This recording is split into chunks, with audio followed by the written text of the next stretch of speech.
Hello there everyone, welcome back to my channel Fanfiction podcast. Today we will continue our journey of what if Deku became the Kingpin of Japan's Underworld. Before we start, please like, share, subscribe, and comment in the comment section if you want anything. Research. Izuku obtains a crucial information advantage. Chapter Notes. See the end of the Chapter 4. Notes. Okay. Mine's crew decides to speak when they leave the abandoned warehouse. I'm gonna be honest. I thought that my foster parents were the epitome of unrepentant evil, but that Overhaul guy has just made them look like saints in comparison. He has a tendency to do that to people. Izuku replies calmly, which is why I decided to take you with me. Himiko already knew about him, and, well, we're going to be doing a lot more villainous things in the future, and I prefer to use such occasions to teach League members how to behave when I'm not around. He still has no idea how to explain the concept of lines we do not cross to Tenko and Gremlin. Tenko is a borderline murderous psychopath, although he has a brawn you are. Brain deal with Izuku. The supervillain isn't planning to give his best friend a chance to operate independently anytime soon. And Hatsune is Hatsune. She was kinda unhinged before the event that drove her to villainy, and now, if anything, she appeared to be strangely stable since the USJ attack. Izuku doesn't like that. It's unnatural. And she is probably hiding something. You didn't tell me about the repeatedly bled dry and stitched together part. Himiko comments. She is furious, but hopefully not at him. You were meeting my parents and we were having something close to a first date. Izuku replies. What was I supposed to say? Describe in detail how Overhaul violated my adopted sister for more than a year. Way to set up a romantic mood. You have a point. He can hear her clicking her tongue in irritation. She is in a bad mood, during which she is way less expressive, speaks in a more concise way, and could get really scary. I really wish I could stab him a few times and leave him to bleed out slowly. If Izuku read her mood correctly, this is no exaggeration. She is a bit of a psychopath when angry.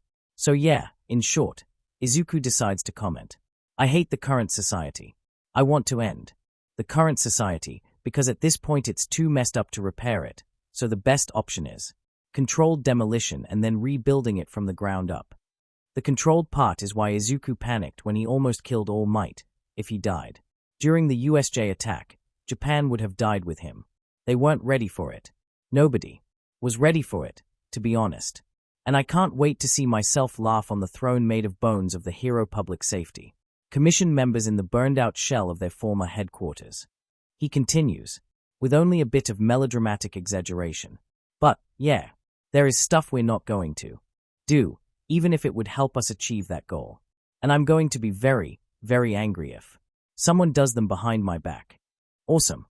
Himiko is back to her slightly normal self. Probably. So if you end up becoming the post-apocalyptic warlord at the ruins of modern world, can I be your sexy, stripperific and deadly consort? Mine's crew chuckles in the background. Depends. Izuku replies. Are you going to betray me in favor of some rising hero seeking to end my reign of terror after I make the mistake of sending you after him and you get hypnotized by his bulging biceps? They continue their banter, with Mine's crew joining in soon after, until they reach Gremlin's position. Once she makes sure that heroes didn't put anything dangerous, like localizer or something, in the merch, Kurogiri warps them back to the base. ******. Few hours later Izuku sees the news. Stain attacked Ingenium in Hosu. The hero was pronounced dead on arrival. What the hell did you do, Stain? He whispers to himself. It isn't like him. Ingenium was a good hero, but not skilled in combat enough to force Stain to use lethal means in self-defense. Stain could have just paralyzed him for a moment and disappeared. What could have happened in that alleyway? *****. 5 days after the meeting with their mysterious informant, Eraserhead is cordially invited to Nedzu's office. The subject of the day, Overhaul. He arrives last. Detective Tsukochi, Nedzu, so Night Eye and All Might, oddly enough, in still skeletal form are there already. David Shield is also present, but as a face on the computer screen. Eraserhead earns a surprise look from the genius inventor when All Might was introduced as All Might. The All-Oaf probably forgot to mention to his friend that Aizawa is within the group aware of his injury, though everyone was suspiciously dodgy on whoever caused it. Everyone is present. All Might announces. I believe that we can start, David. The famous inventor nods. He has bags under his eyes and looks seriously overworked. Eraserhead finds it nice to not be the only sleep-deprived person in the meeting. All right. David Shield replies. So I got the hard drive and I managed to analyze most of its contents with the help of my friend. I believe you know him as a pro-hero, High Mind. Eraserhead doesn't recognize the name. He isn't alone. Well, he is from Europe, so perhaps. It's understandable. He became the Island leading expert on quirk inheritance and genetics. After his retirement, the inventor takes a deep breath. We both have one question. Where the hell did you find this? What do you mean? Sir Night-Eye is obviously stumped. Who is the author of the files on that hard drive? David asks again. Because he deserves at least 2 separate Nobel Prizes and several consecutive life sentences. Oh dear, thinks Eraserhead. Whether Overhaul's supposed research was genuine was an object of controversy among those involved in the investigation. Eraserhead and Tsukochi suspected that there could be something in it. All Might and Sir Night-Eye were skeptics. Nedzu was unreadable. So, the data is genuine? All Might asks carefully. Genuine? Genuine. David appears outraged by the word. Yagi, me and High Mind, haven't slept for 4 days straight. And in the end we only slept last night because Melissa slipped sleeping pills into our drinks. Where did you find this? I think I can answer that question. Eraserhead decides to come forward. David's eyes focus on him. I'm an underground hero. I was following a lead about a criminal organization responsible for trigger production and distribution in Japan and ended up meeting an anonymous informant. He claimed that he stole the hard drive from the laboratory of the head of said organization, previously unknown villain known as Overhaul. He also claimed to have killed said villain earlier. Both claims were verified as truth by Detective Tsukochi's lie detection quirk. Overhaul. I see. David says before making a loud sigh. It's regrettable that a mind such as his didn't lead him to the Island. But considering the things he did for his research, it was probably for the best. So I assume that you want to know what exactly I found on the hard drive. That would be best, Mr. Shield. Nedzu is unfailingly polite, even when visibly impatient and tea-starved. It's clear to me that Overhaul seek to create a drug capable of rendering someone permanently quirkless. David says, confirming Mikumo's tale with his first sentence. That alone would be pretty revolutionary. There are millions of people out there suffering from quirks that are simply debilitating or way too dangerous to them. But the most important part is the fact that to achieve this goal he practically rewrote our entire knowledge of the biological side of quirks. He pauses for a while, as if trying to organize his thoughts. He is excited. That much is obvious. Eraserhead never met him, but he is quite obviously an example of a naive scientist. The quirk-erasing drug would be used to deal with such cases, but if Eraserhead's knowledge of the world is in any way correct, it would be merely an afterthought of much worse applications. Okay, so I'll try to quickly summarize what he did, without the jargon. David says before, pausing for a second, we always knew that quirks are based on a mix of biology and, to say, in the simplest terms, a manipulation of some form of energy.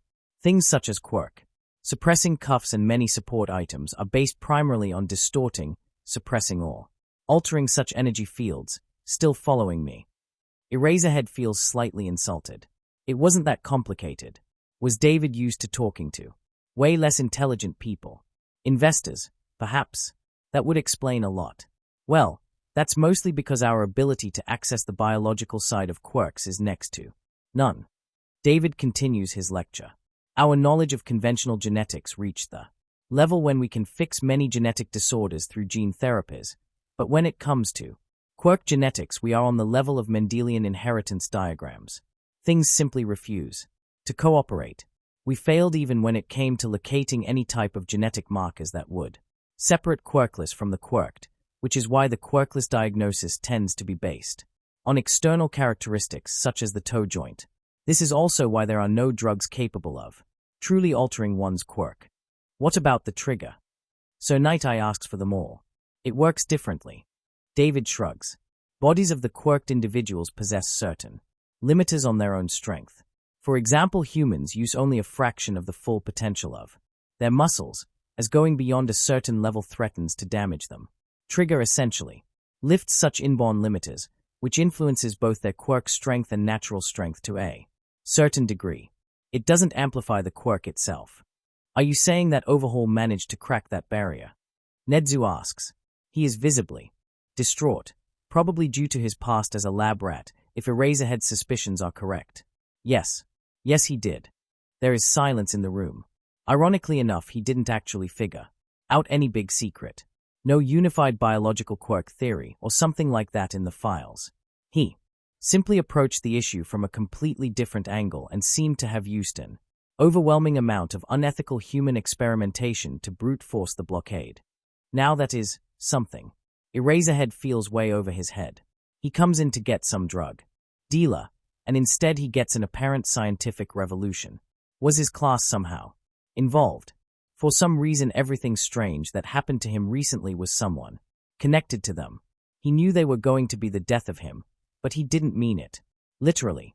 Overhaul speculated that the quirk factor of a quirked individuals can be summarized to be the maximum power level their body can handle. David continues the lecture, oblivious to Eraserhead's growing confusion. In other words, imagine the body to be a computer. In this comparison, the quirk factor is a hard drive while quirks are the programs installed on it. They can grow, typically through experience, but they will eventually reach their maximum strength. Another pause. This time to drink some water. The silence in the room is deafening. Eraserhead briefly wonders if computer programs can actually grow through experience, but then banishes the thought. David's shield is obviously too sleep-deprived to make his comparisons fully rational.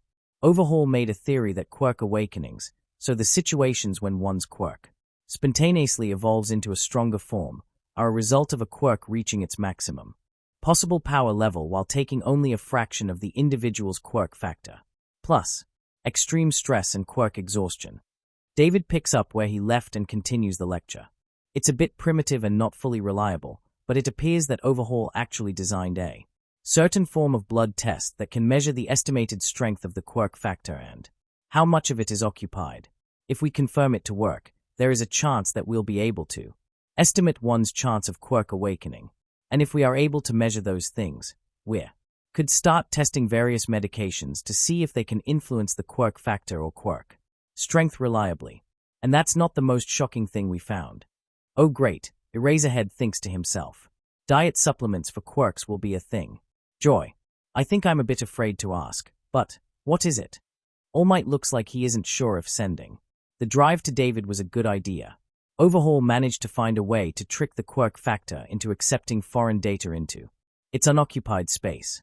David replies. This is actually the basis on which he tried to construct his quirk erasure drug. However, this technology has an absolutely limitless potential outside of it that he mostly ignored. Imagine a drug that allows you to use someone else's emitter quirk for a limited amount of time, or to save the quirk factor space, only a fraction of a quirk. For example, imagine a drug that grants you Endeavor's heat resistance for a few hours. Hell, at some point down the line we might actually learn how to transplant quirks between individuals or alter the way their abilities work. With this technology, the sky's the limit. What can you tell me about the quirk erasure drug? Nedzu asks. Eraserhead is glad that the talk returns to the fields that are actually useful for his job. The informant in question claims that it was created, but Overhaul failed to mass-produce it before his demise. Yes, that would line up with the data on the hard drive. David nods. This is actually an example of such a quirk-based drug. The data on the drive indicates that it was created from the blood of an unnamed girl.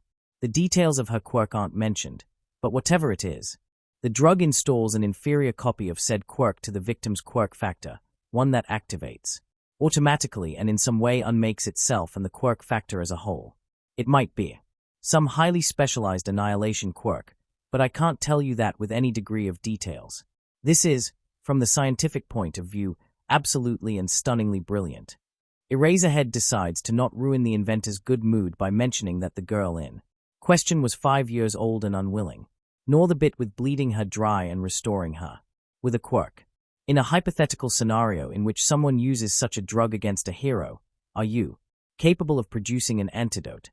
Nedzu asks the most important question. No one in the room wanted to imagine the result of a QLF sniper hitting All Might with such a bullet. That, honestly, depends on many things. David seems genuinely uncertain. Overhauls. Notes are partially deranged and far from organized. If not for the fact that the biological and genetic bits make perfect sense, I'd have discounted them as a waste of time and the work of a madman. They show us the way, but we'll require a lot of work to catch up to him and work out all uncertainties. Plus, of course, there is also the fact that I'm not willing to throw ethics through the window. David sighs loudly. I estimate that if we really rush it through, we can create an antidote to the quirk erasure drug within 5 to 15 years. Depends on whether I will have access to the girl's blood and quirk erasure drug for testing.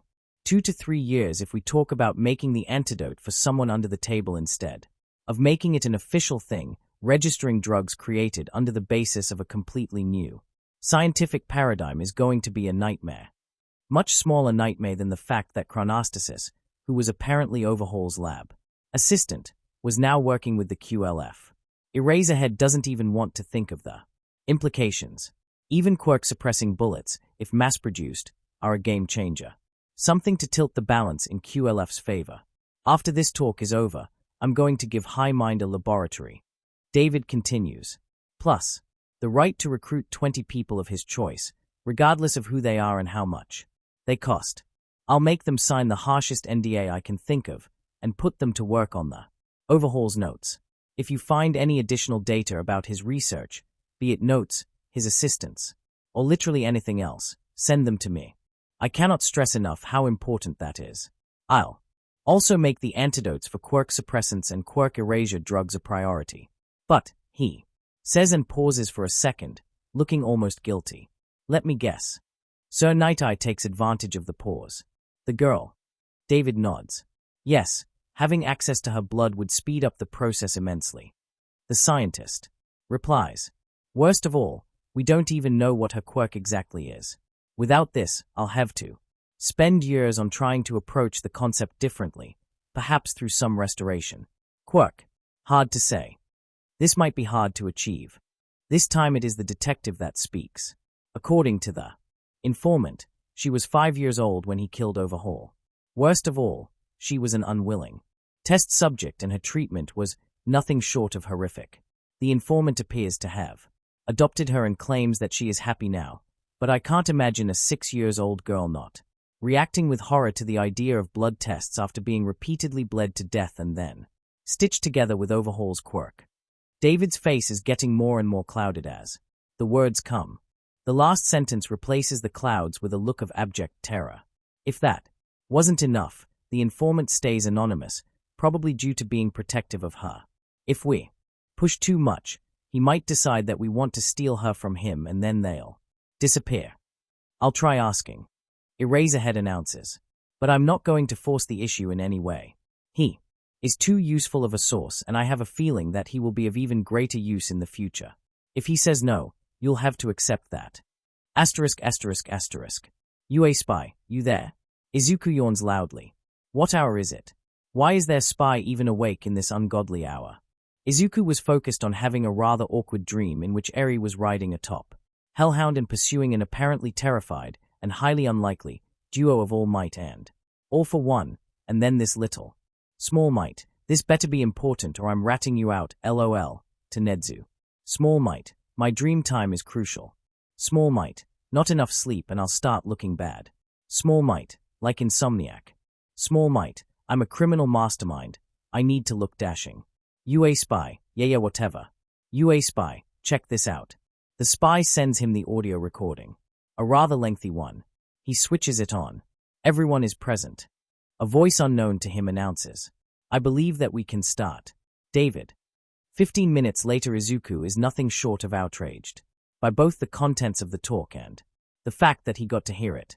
But he is ready to share only the latter with League's most favorite, and only one, spy. Small Might, how? Small Might, wait. Small Might, you didn't. UA spy, I did. UA spy, you have permanent ears in the principal's office, in the teacher's lounge, and in the recovery girl's office.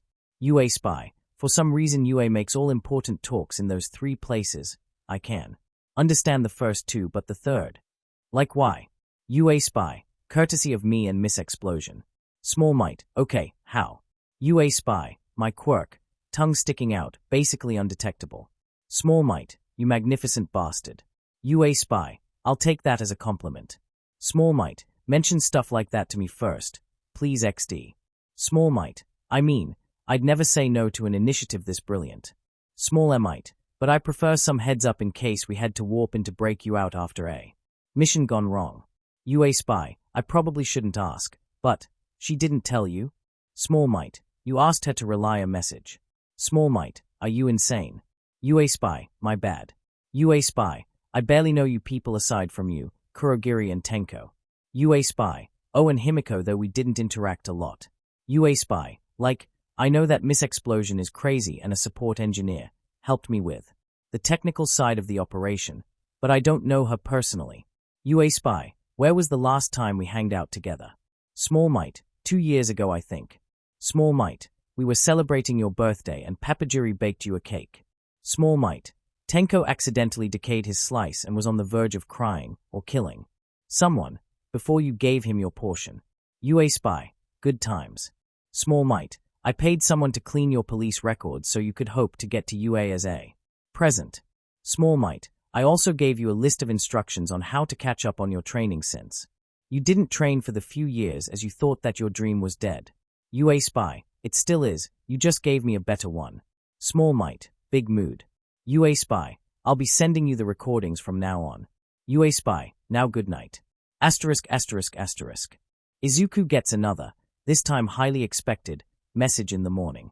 Sawa Tokeo. Okay, so I have a message from Eraserhead. Akatani Mikumo, go on. Sawa Tokeo. They confirmed the data on the hard drive as genuine and apparently super valuable. Sawa Tokeo. You got David Shield to practically salivate over it. Sawa Tokeo. They are still looking through the other data, but as a whole, you just got some very powerful and loyal friends who consider themselves seriously indebted to you. Sawa Tokeo. Eraserhead told me that if you want something legal from Island, they can arrange it for you, free of charge. Akatani Mikumo. Great, but I sense, however. Sawa Tokeo. Yeah. Sawa Tokeo. They are afraid that the QLF has replicated either the quirk suppressants or the quirk erasure drugs and want Island to work on the antidotes just in case. Sawa Tokeo.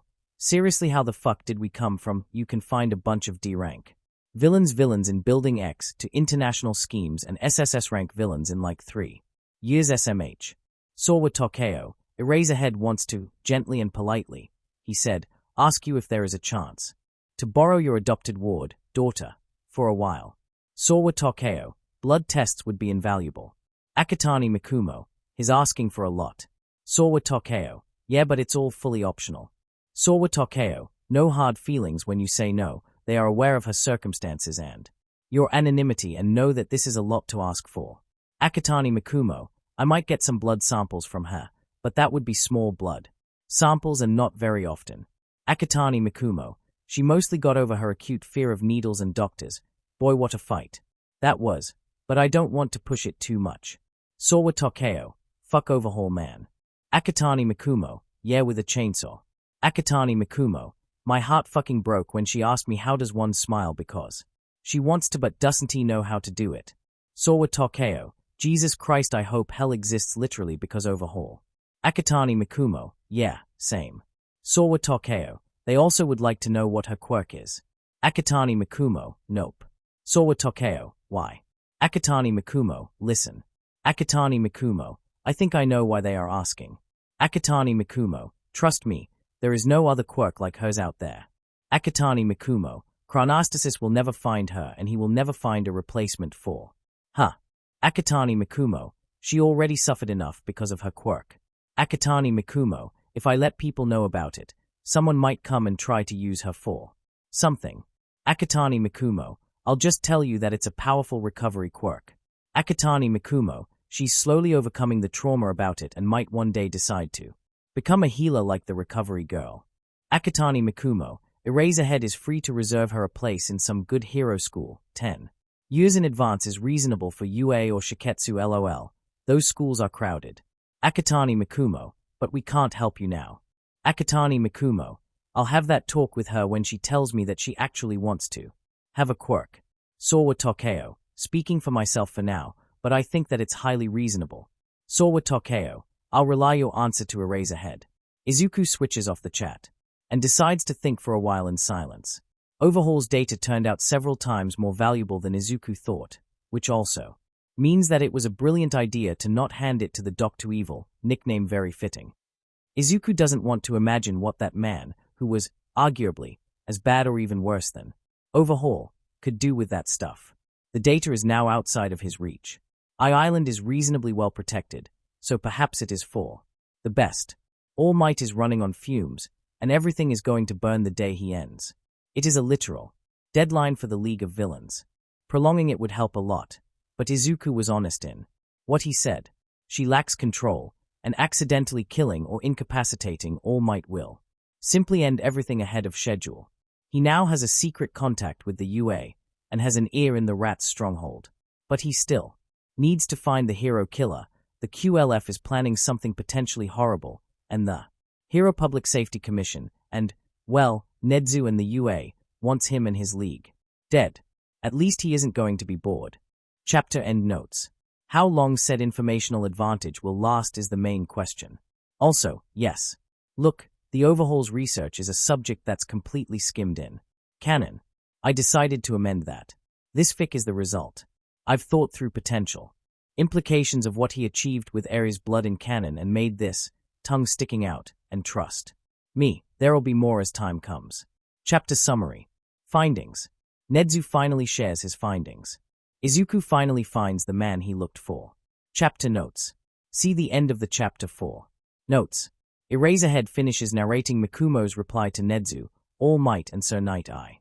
They are in Nedzu's office, and, honestly, how did Eraserhead get roped into investigating something alongside All Might? And the man who was the main brains provider for the top hero, even working with Nedzu, is a problematic thing. The Rat has a reputation. Regretful. Sir Night Eye replies, do you have any idea on who the Akatani Mikumo might really be? He is absolutely paranoid when it comes to covering his tracks. Eraserhead replies, which is probably understandable when you have an adopted daughter with a backstory like that. I'm surprised he didn't just flee from Japan. There are way less dangerous places out there. So, no leads. So Night Eye decides to be pushy. Absolutely none. Eraserhead promptly replies, all we know is that he dealt a blow to the Shy Hasekai and adopted a kid. Until a few days ago, we barely knew that the Shy Hasekai existed, and it's not like he adopted her officially. Oh, and that he is a major hero fan, which isn't really all that unique. Eraserhead himself might have a poster or two in his room, not that he will ever admit to that publicly. How do you even start investigating someone like that? I thought that you, as an underground hero, would know something about that. Sir, Night Eye decides to start a war. Stop. All Might intervenes before Eraserhead can retaliate. This is really no time for infighting. We have enough problems as it is. They both agree to that without a word. Anything to add, Principal Nedzu? Sir Night Eye decides to move out of the potentially dangerous ground. Nedzu is busy doing something on the computer. Not that small laptop he is often carrying around with him when he is really into some investigation, but the one on his desk. When Sir asks him, he suddenly moves his computer monitor, revealing a picture of a boy, 7 to 8 years old, with green hair and freckles. Let me introduce, Nedzu speaks quietly. Midoriya Izuku, the boy whom I believe to be our dear Akatani Mikumo, and, interestingly enough, our dear friend, Legion. All Might and Eraserhead are stunned by the very idea. Sir Night Eye is marginally less impacted. As much as I know that we have many underage criminals, Sir replies. I think that an 8-year-old supervillain is a bit of a stretch, although I'd love to hear the logic behind your reasoning. There is no sarcasm in that, merely calm interest. Sir knows that Nedzu doesn't announce a theory without evidence to prove it. Oh, no. Nedzu replies, this is an old picture. Midoriya Izuku and his parents, Midoriya Inko and Midoriya Hisoshi, perished in a tragic house fire about 7 years ago. I've made some serious inquiries about the event during the past few days, and I have managed to obtain a sample of Midoriya Inko's DNA. Don't ask how. I like to keep some secrets. Now, imagine my shock when I discovered it to be identical with the DNA of Mischief. That thief. All Might is shocked, in a strangely strong way. Eraserhead isn't sure why. They have a history together. Wasn't he in the US when Mischief disappeared? Yes. According to their neighbors, she was paralyzed from waist down after some unspecified villain attack. Nedzu replies, I've done some digging. Imagine my surprise when villain attack turned out to be a well-covered-up mess-up of a hero, and you'd never believe which one. Thunderbolt. Eraserhead is the first one to speak. Nedzu nods. Yes, he was climbing the ranks quite fast back then, and was already in the HPSC's pocket. Nedzu adds, so they cleaned it up. Another funny coincidence, the attack on the USJ and murder of Thunderbolt happened on the stated birthday of Midoriya Inko. That's too many coincidences. All Might said. It was an understatement, in Eraserhead's opinion. But how did you exactly find out about him? Bakugo Katsuki. Nedzu replied. The 1A student. He and Izuku were childhood friends, before he started to bully him for quirklessness. We already had a talk about that. Rat adds when he sees the look on Eraserhead's face. I do not blame him. His peers did the same, and his teachers openly encouraged such behavior. Nobody has ever considered telling him that what he was doing was wrong.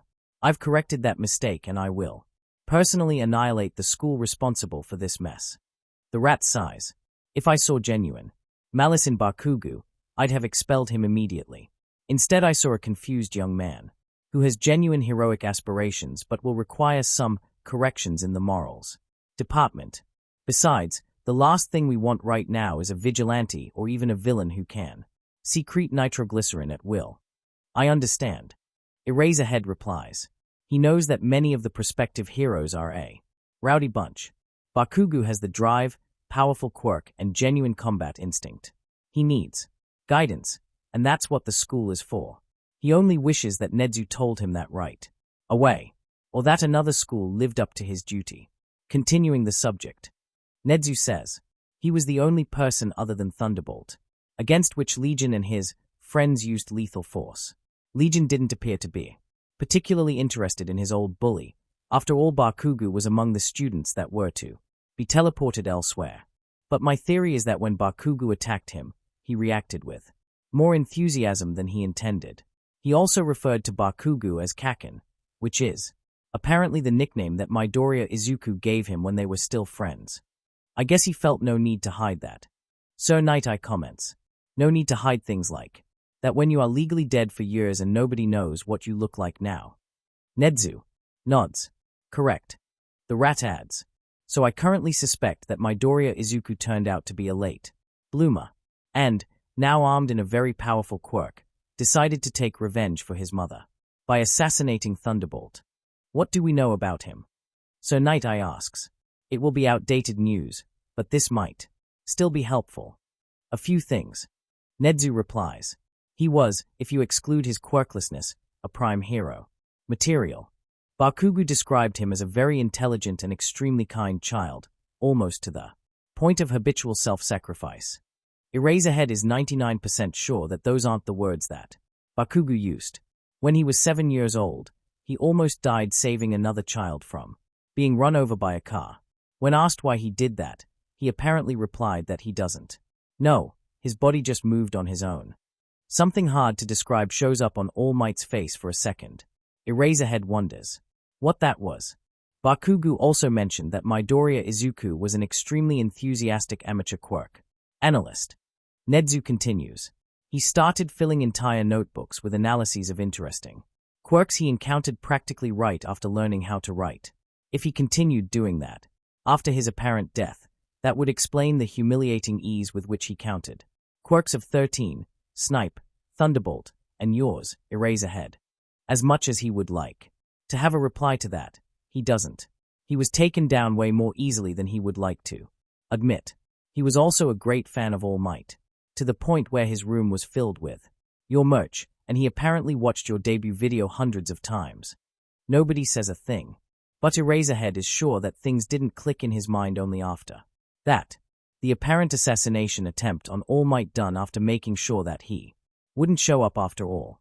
Legion intentionally wasting his perfect chance of actually killing the #1 hero and vanishing immediately after Thunderbolt's demise, thus eliminating the #3 hero and giving All Might and Nezu a plausible deniability, despite one of Nezu's most dangerous enemies dying under his roof.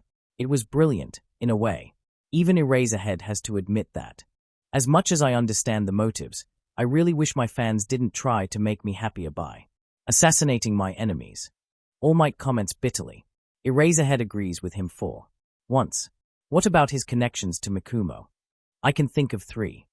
Eraserhead decides to not get humiliated with his lack of knowledge anymore. First is that Mikumo is apparently very much into hero merch, and Legion is still a fan of that, most likely. Second is the part that infiltrating a previously unknown criminal organization and saving a little girl from its clutches sounds like very Midoriya Izuku thing to do. Besides, his quirk feels like a perfect counter to overhauls.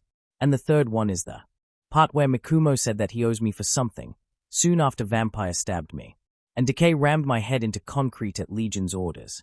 Correct. Nezu admits. He appears genuinely happy that someone other than him proves to notice the strands. That's what brought my attention to the potential connection first. Then I made more connections. The fact that he reignited his contact with the Vigilante Alliance right after the USJ attack. The body builds of Mikumo and Legion are also almost identical, and we know that the latter has access to some excellent voice-changing support items. I made comparisons behind Mikumo's bodyguards and League of Villains members, and I'm almost certain that those two were Vampire and Mine's crew. Agile close-quarter combatant for defense against unexpected attacks. So Night Eye comments, and the combination between a mental paralysis quirk user and someone who can literally kill you through a touch is very deadly. Nezu nods. Yes, it was a very well-thought group. The Rat Bear says, I still didn't quite crack how Mind Screw's ability works, but it would be enough to halt some powerful attacker in there. Tracks for a quick escape, or for Legion to get close. As I said, Legion is an extraordinary quirk analyst and knows how to use them for maximum efficiency. So, are we going to try to apprehend Legion? So Night Eye asks. We have the upper hand. Since Mikumo reasonably trusts us and we know who he is, we won't do anything. Nezu replies. The remaining 3 stare at him in silence. Oh, eventually the League of Villains will have to be eliminated. No doubts about it. But my desire to see it annihilated as soon as possible shrank significantly when I established with absolute certainty that the League considers itself to be our allies and doesn't seem to be composed of utter monsters. They are no longer a dangerous wildcard messing up the already messy game. They are now an asset. I dislike the very idea. All Might comments quietly. Eraserhead disagrees with All Might on that, although he wishes he could agree with the #1 hero. Yes. Nezu replies. I know. Your untainted purity and uncontested strength as a symbol of peace are the sole reasons why the country still exists. But we all know how ugly things are beyond the curtain, which is why you left them to me. The Rat Bear sighs. HPSC's constant power grabs are a threat to Japan as much as the Redestro is. For as long as the League of Villains is going to target the puppets of the Hero Commission, I'm going to remain incapable of finding them. We're going to continue our investigation so that we can destroy them instantly if they step out of the line, however. And then, there is Stain. Eraserhead sighs. All Might is going to get pissed off by that talk. So Night Eye will be only barely less irritated. Hopefully no one gets punched out through the ceiling. *****. UA Spy. Oh shit oh fuck. Midoriya Izuku dislikes being woken up at an ungodly hour. This one might have been godly. He is about to head to the late evening patrol in Hosu, but he also dislikes this type of messages. You immediately know that it is going to be messy. Small Might, what is it? UA Spy. So many shocking revelations that I don't know where to start. UA Spy, Nezu knows who you are. Small Might, I know. Small Might, I called one a boom boy with an old nickname. I knew he would connect the dots. And I was 90% that Nezu would catch wind of that. UA Spy, no. UA Spy, more than that. UA Spy, 1. He found that your mother was mischief, please tell me I can announce that on the main chat if he is correct. Small Might, oh fuck how. UA Spy. He didn't tell, but it included DNA test. UA Spy, 2. He claims that some guy Akatani Mikumo, the one from the overhaul case, is you. Izuku panics. There are no other words to describe his current state. This isn't a part of the plan. That most certainly isn't part of the plan. He knew that Nedzu was smart, but that is overkill. If he somehow connected Izuku with All for One, the League would be super dead. His father is the only thing that could make Nedzu and HPSC work together. And with ferocious zeal. It is extremely unlikely Hisashi Midoriya knew how to cover his tracks. But, Small Might, oh no how. UA Spy, apparently hero merch, similar stature, and the fact that you said you owe. Eraserhead something plus Akatani appearing right after USJ attack. Small Might, this is bullshit, crying face. UA Spy, a bit, yeah. UA Spy, but they all bought it. UA Spy, also they know that Vampire and Mine's crew were with you. Small Might, at least they didn't notice Gremlin. UA Spy, small mercies. UA Spy, good news is that Rat decided that you are now an asset in his proxy war with the Commission. UA Spy, they are planning to investigate more about the League to be able to take us down if we went renegade.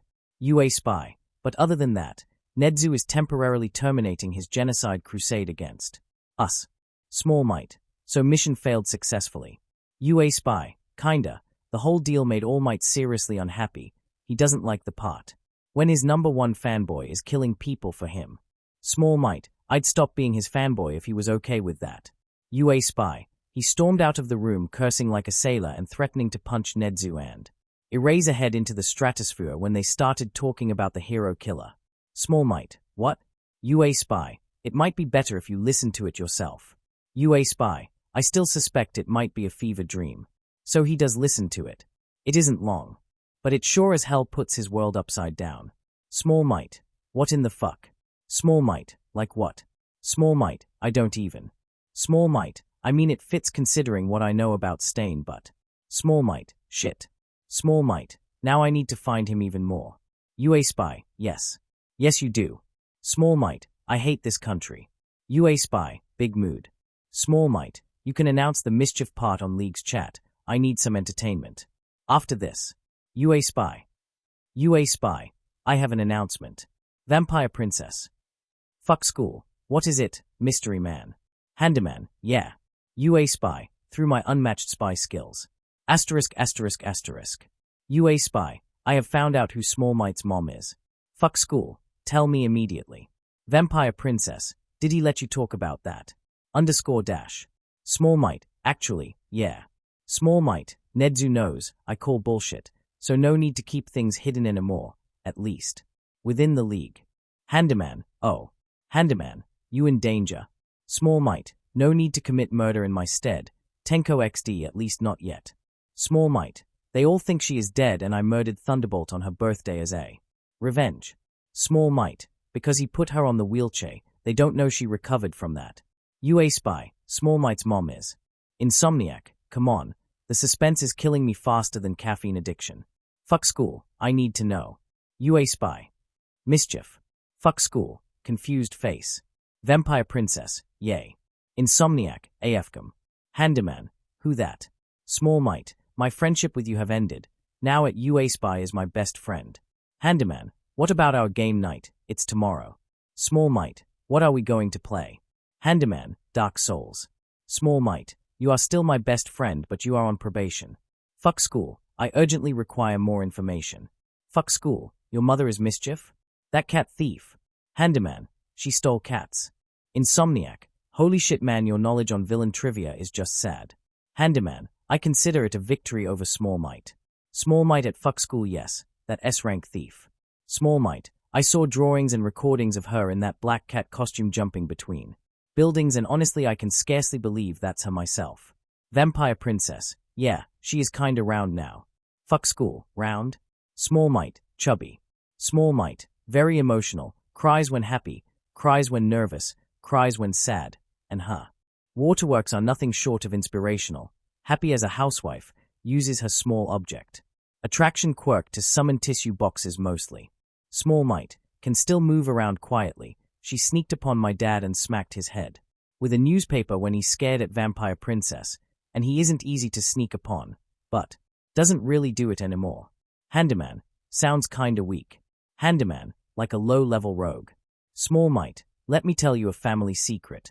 Small Might, her quirk lets her attract small objects from a distance to her hand, with quite notable speed, up to 50 kilometers per hour if she really puts her back into this. Handyman, and Small Might, eyes and a number of internal organs count as small objects. Handyman. Fuck school, oh shit. Insomniac, surprised face. Insomniac, I'm going to need an additional cat to erase those mind images. Cat provider, I can help. I was severely intimidated when I found out too. Vampire Princess, why you didn't tell me that when I was visiting? This sounds so damn awesome, laughing face. Small Might, because then you would mention it and she doesn't like that. Small Might, she was happy doing bloodless thievery, then discovered this when some thugs cornered her after her last heist. Small Might, she retired soon after and married dad. Vampire Princess, this is still the coolest quirk application I ever heard of. Small Might, that I can agree with. Miss Explosion, can I make a baby with her? Insomniac, Jesus Christ. Small Might, you guys are impossible XD. Small Might, also, Insomniac and Vampire Princess, get ready for the patrol. Small Might, I have a gut feeling that it's going to be wild night. Asterisk asterisk asterisk.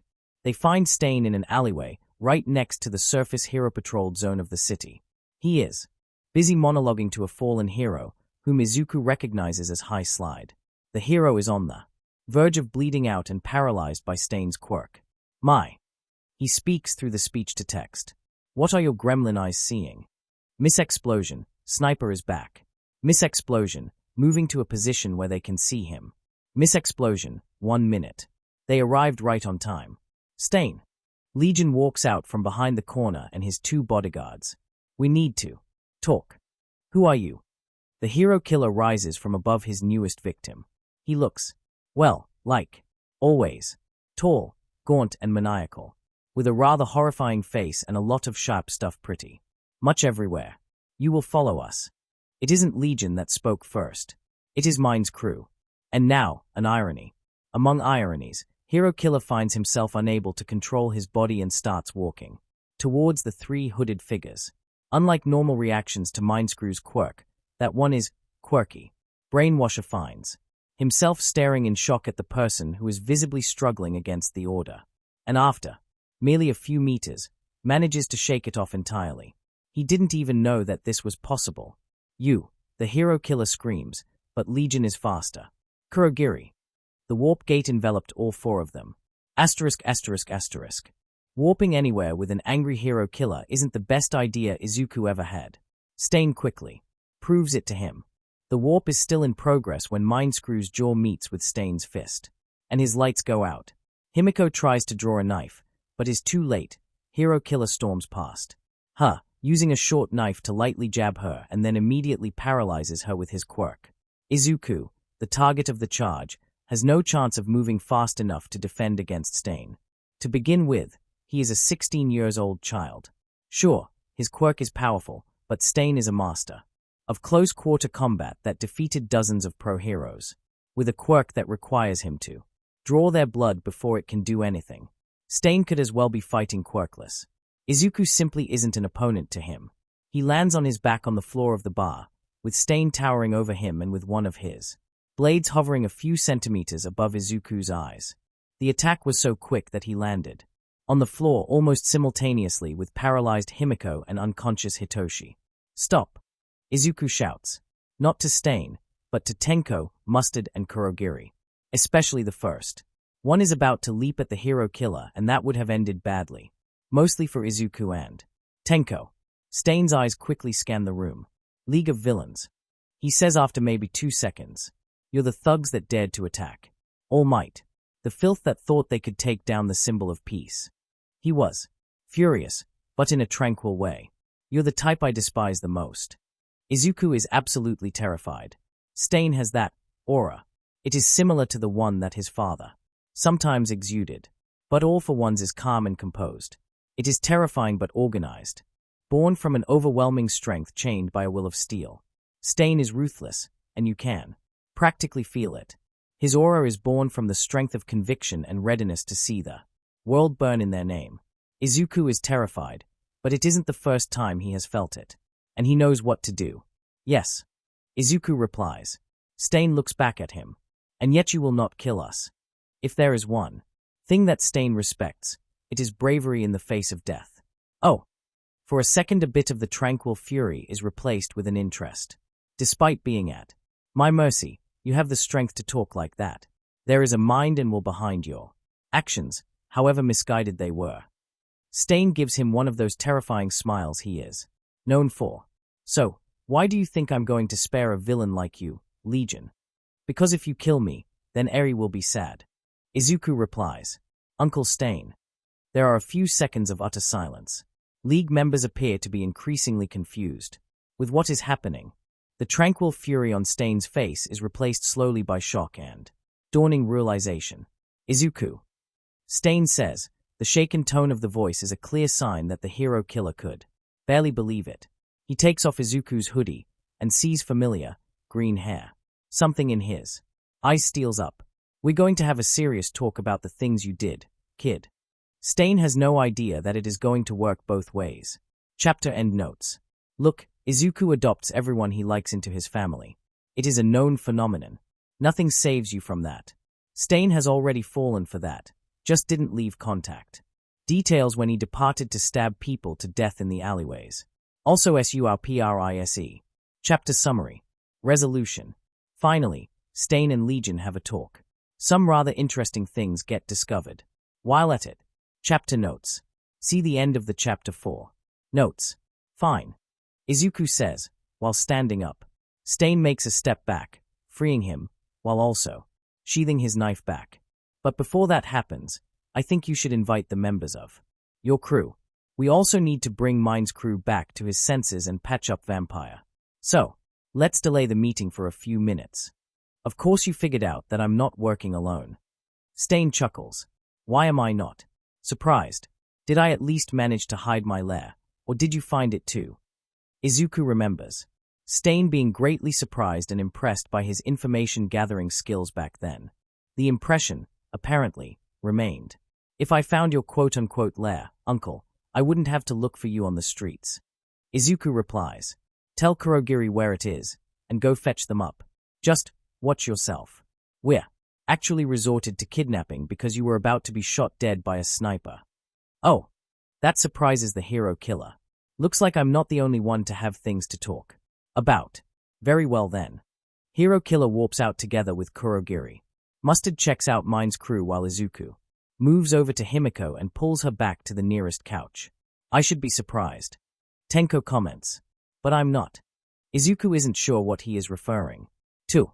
Mine's crew wakes up about the same time when Himiko's paralysis is lifted. What happened?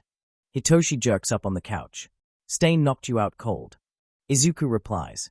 Then he paralyzed Himiko and almost nailed me to the floor. But then we had a talk. He'll return in a while with his friends to negotiate. Also he is apparently Uncle Stain to a certain green-haired menace to society. Mustard comments. Mine's crew stares at him for a second, then looks back at Izuku with questions written on his face. I'll explain soon. Make yourself presentable. We're about to get guests.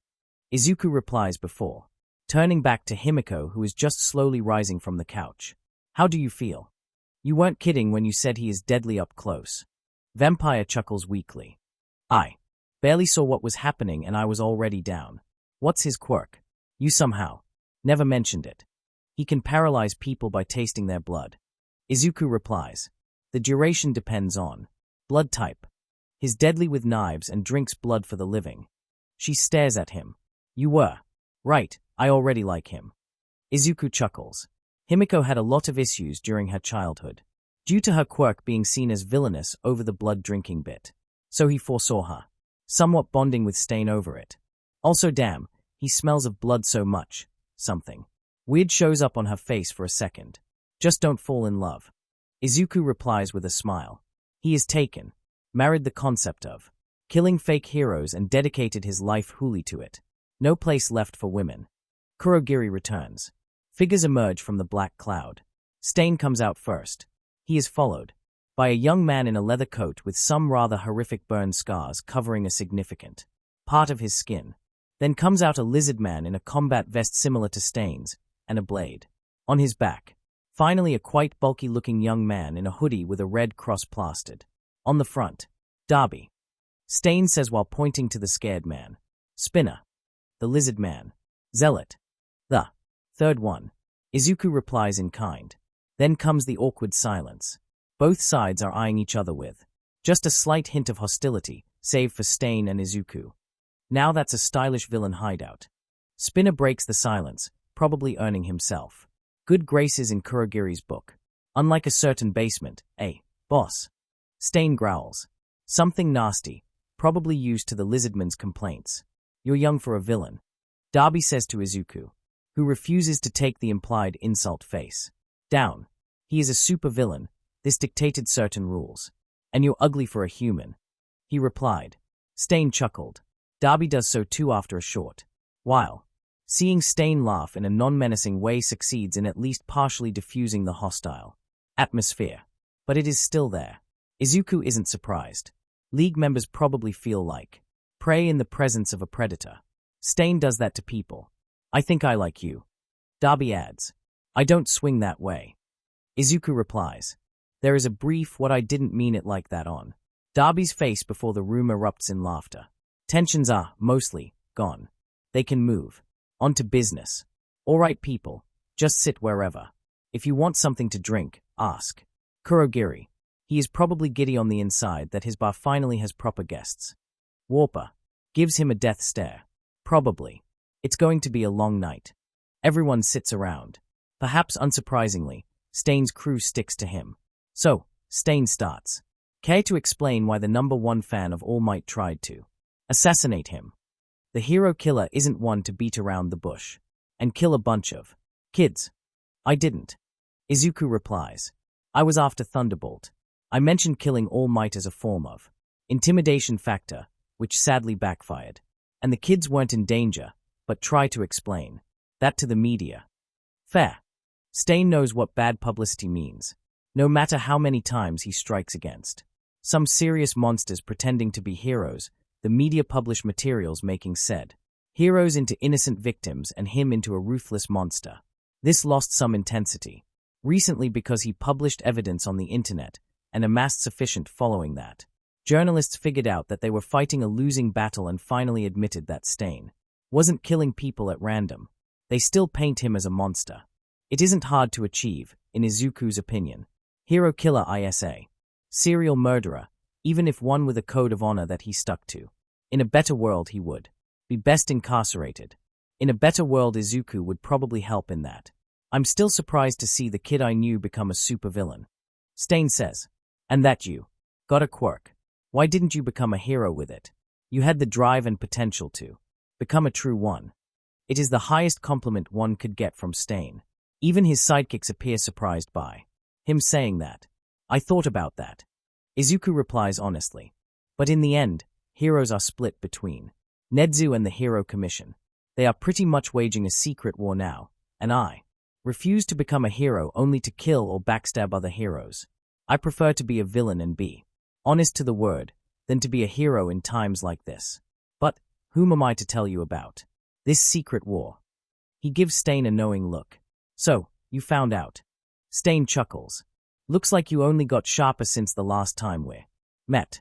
About the fact that the overwhelming majority of your victims were on the Hero Commission's side because you were working for Nedzu. There are some gasps in the background, but Izuku ignores them. I'm not going to judge you for that. I know you. I know that Nedzu wasn't paying you for political kills. He was simply sending you evidence for corruption, and you acted on it. But do you know that he betrayed you? He what? Stain didn't expect those words.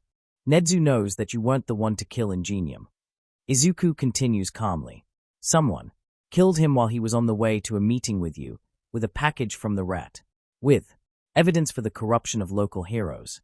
But he was murdered and the bag disappeared, so Nedzu decided that someone, probably the Commission, suspects you for being someone's hired blade.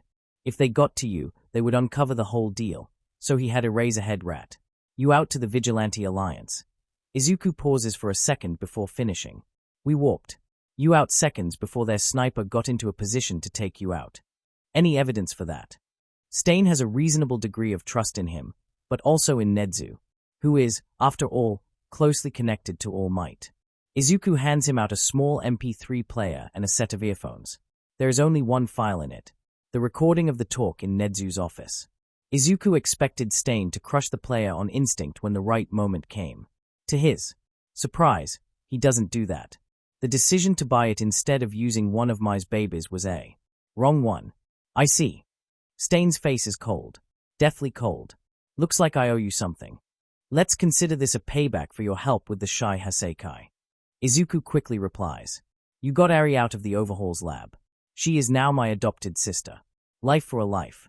Stain nods and relaxes a bit. He doesn't like being in debt to others. I'd prefer to talk about the future. Namely, are you and friends interested in joining the League of Villains? Normally I'd test your mettle now. Stain replies calmly. People on the brink of death show their true faces.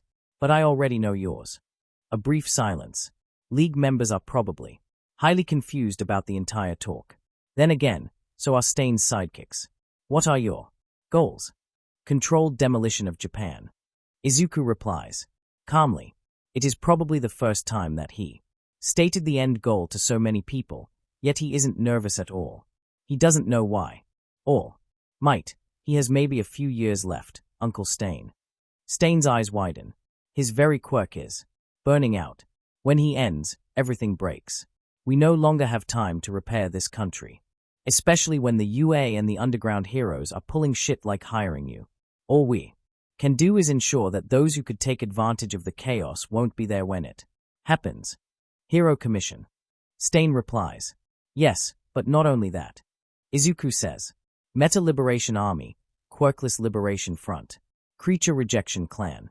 I seek to weaken them so much that when the symbol of peace falls, the remaining heroes true to this word will have a fighting chance. Perhaps even the UA. If the commission falls and Nezu will keep being a cynical backstabber. He had no idea. The rat went that far. He suspected assassinations to be a thing, but more than 35 heroes killed or maimed at his orders. Sure, they deserved that, but the distaste remains. If I heard such words from any other 16-year-old kid, I'd laugh at them. Stain replies, after a few seconds of silence. But you are someone that I can imagine succeeding. You were a 13-year-old quirkless kid when you started infiltrating the Shai Hasekai. And you managed to take down a man that was Redestro's equal. Even if someone helped.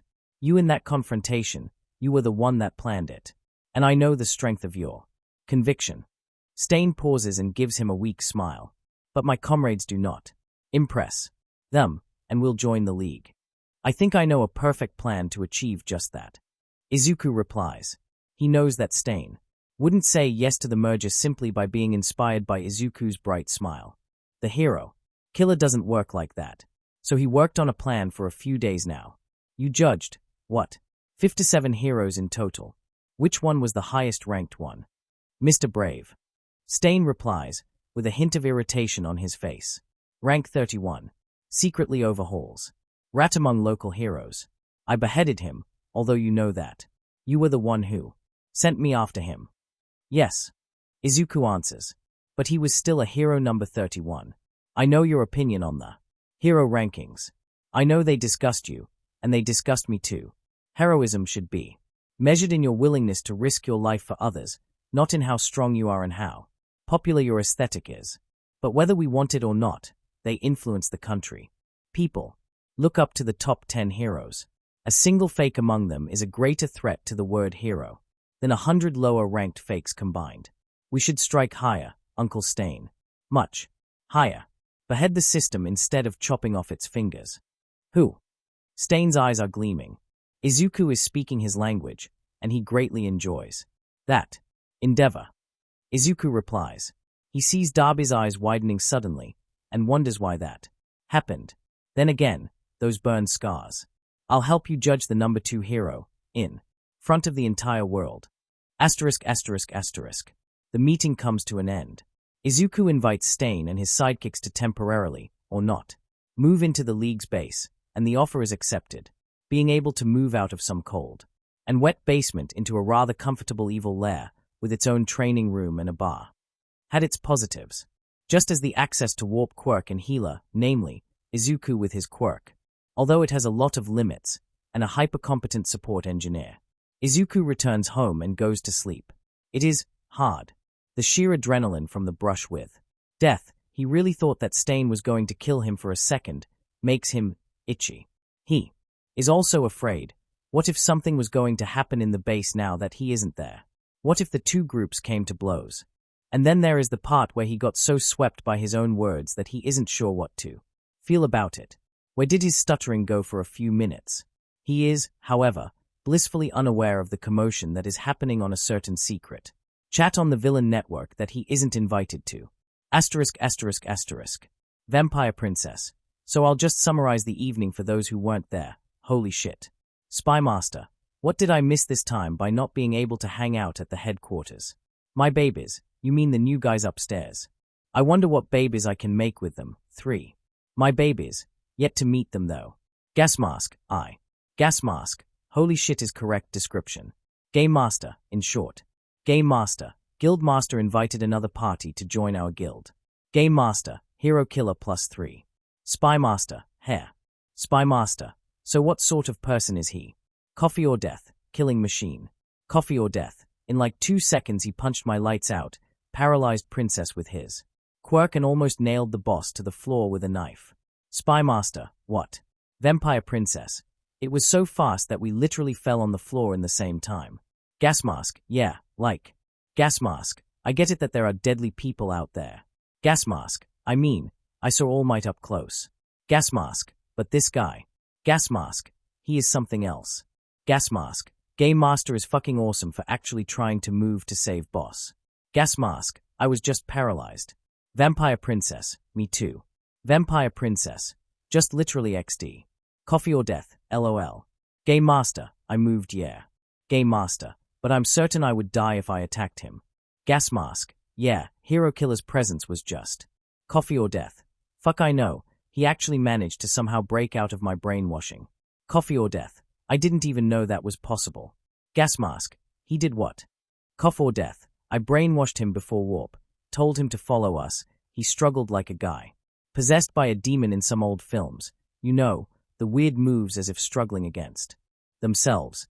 And then just fucking broke out and run after us with a katana with an intent to murder us all. Coffee or death. Never in my life I was this fucking terrified. Coffee or death. I can't even find a way to joke about it. Gas Mask. Holy shit, that's a new one. Vampire Princess. Also, can we talk about how our leader suddenly got 10 times sexier when he started talking with Stain about ending society as we know it? Vampire Princess. It was super hot and super terrifying at once. Vampire Princess. I'm sexually confused. Gas Mask. I don't know about sexier, but Gas Mask. Stain was intimidating like hell. Gas Mask. But when Boss was having the talk with him, casually mentioning his desire for controlled demolition of Japan and annihilation of the Hero Commission, and then announced that they will fucking murder Endeavor together in front of cameras. Spy Master. They will what? Gas Mask. Holy shit, it was like I was watching 2 Stains talk together. Gas Mask. Even Stain's sidekicks felt it.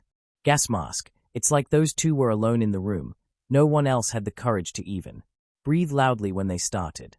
Game Master. High charisma stats plus bonuses from supervillain feat and mastermind class.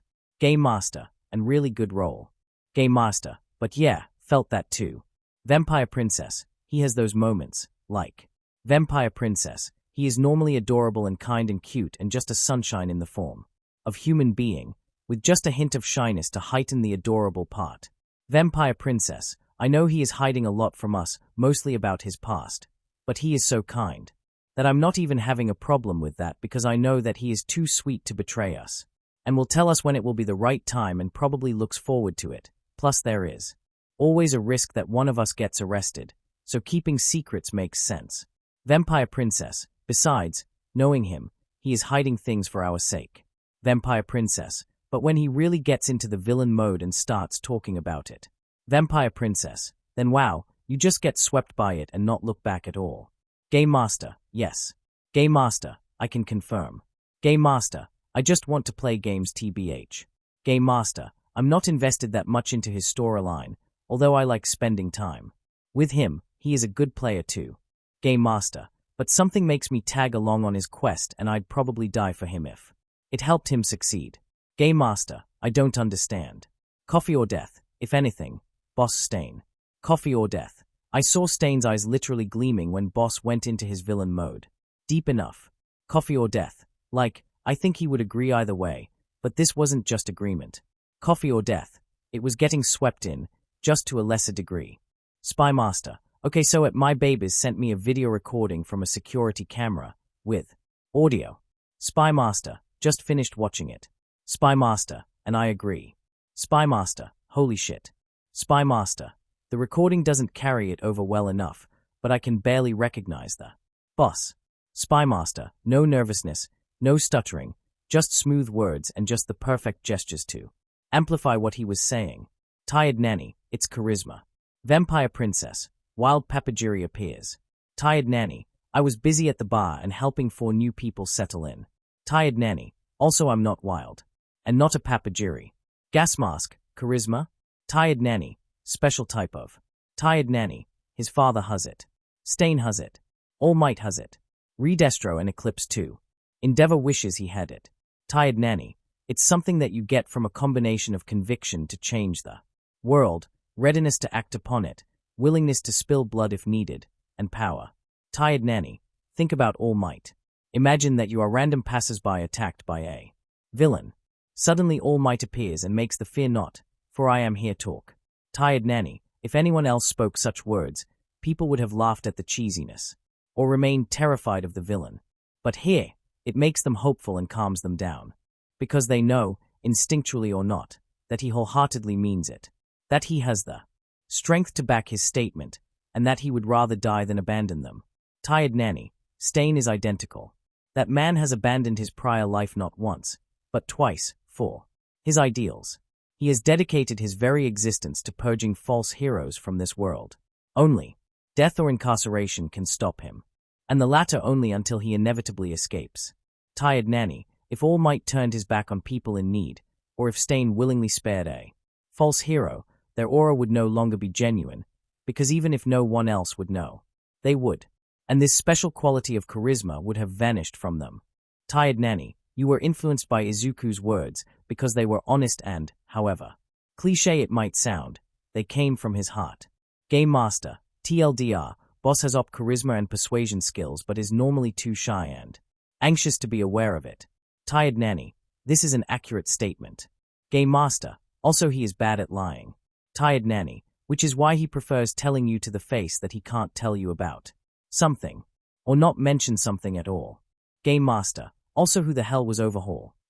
Gas Mask, yeah I didn't know about that but knowledge of Boss past is literally required for my continued survival. I demand answers or I stop breathing. Vampire Princess, you remember me mentioning that the Boss little sister is adorable? Game Master, is high charisma stat inheritable? Vampire Princess, probably but she is adopted. Boss apparently saved her from the villain named Overhaul, whom Stain just compared to Redestro in terms of strength, after killing said villain. Vampire Princess, also said villain has literally bled said girl dry as a part of his sick experiments and then stitched her back together with his quirk.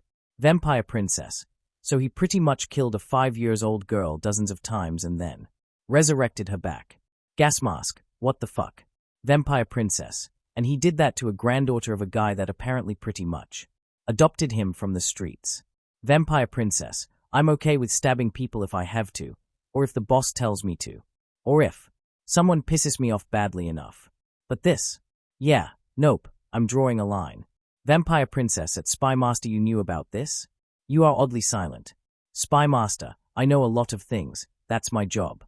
I overheard Nedzu, All Might and Eraserhead talking about this in the UA. Spy Master, Boss sold the Overhaul's research data to Island through Eraserhead, for hero merch, LOL, and favors from the Vigilante Alliance and the Underground Heroes. Anonymously.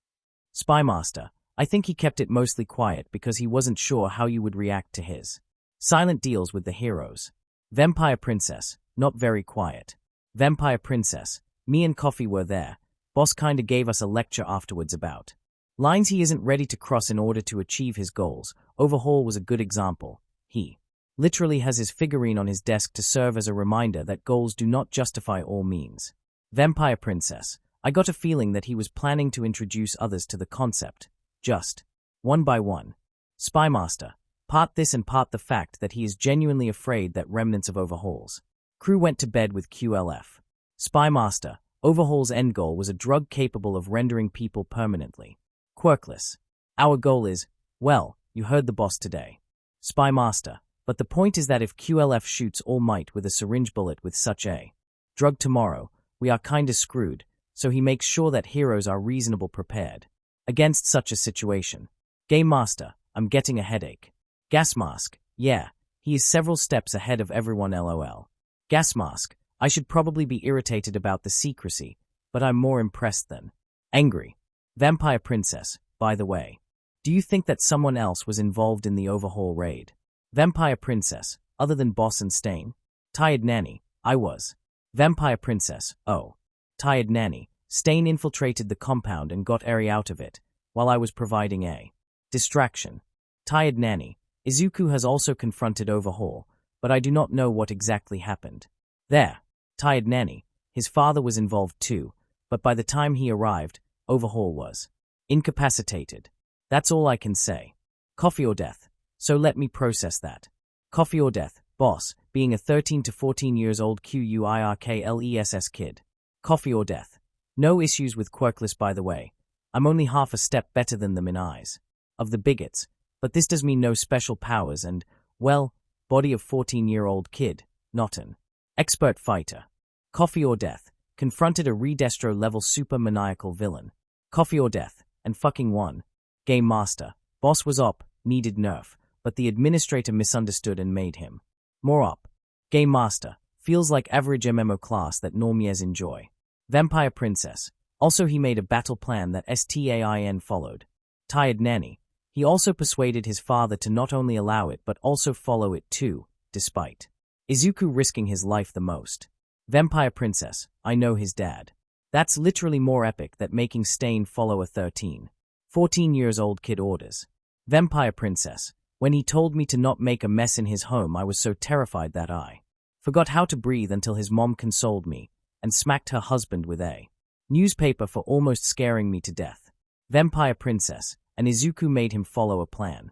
Vampire Princess. I'm going to marry the boss ASAP and have at least 5 children. Gas Mask. Surprised face. Vampire Princess. He is too perfect. Game Master. Normies. Coffee or death. Normies. Gas Mask. LOL. Tired Nanny. I'm waking you all up at 7 a.m. Gas Mask. Oh shit, it's 3 a.m. Vampire Princess.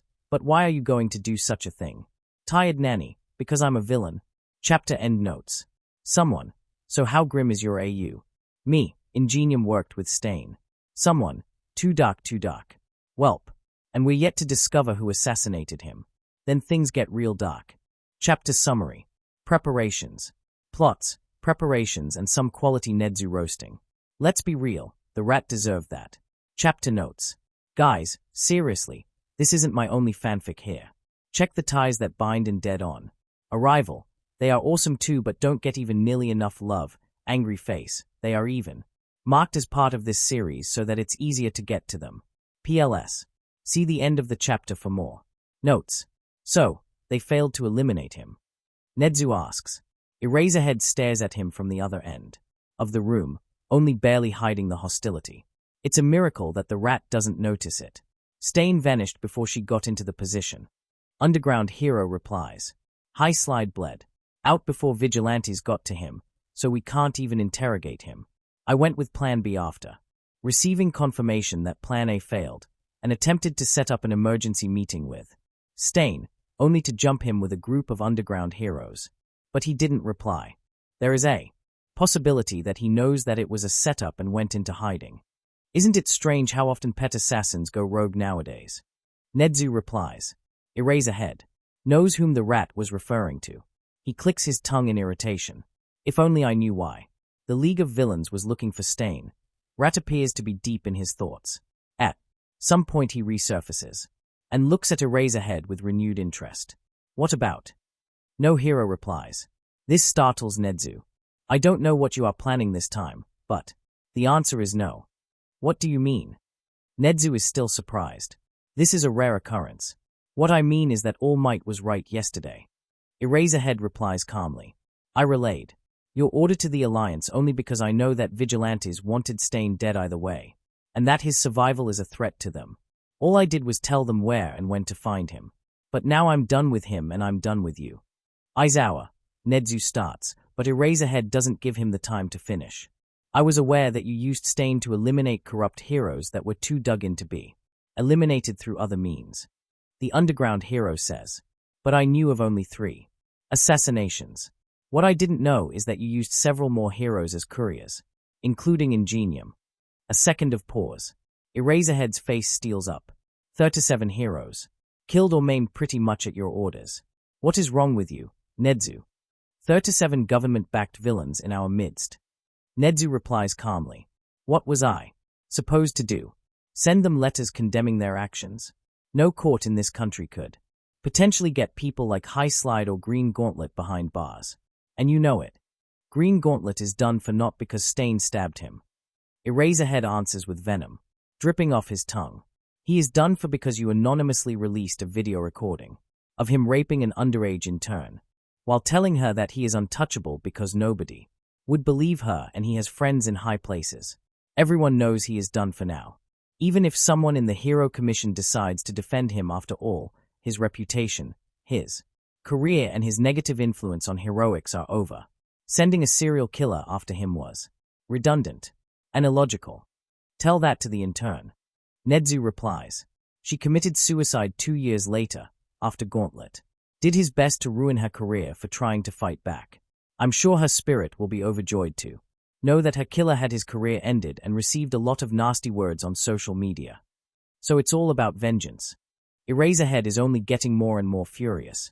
Justice might be blinder in Japan than in most of the world. But who gave you the right to be the judge, jury, and executioner? Hero Commission is. Nedzu is about to reply, but Eraserhead doesn't let him. Stop that. He says, and Nedzu, oddly enough, stops talking.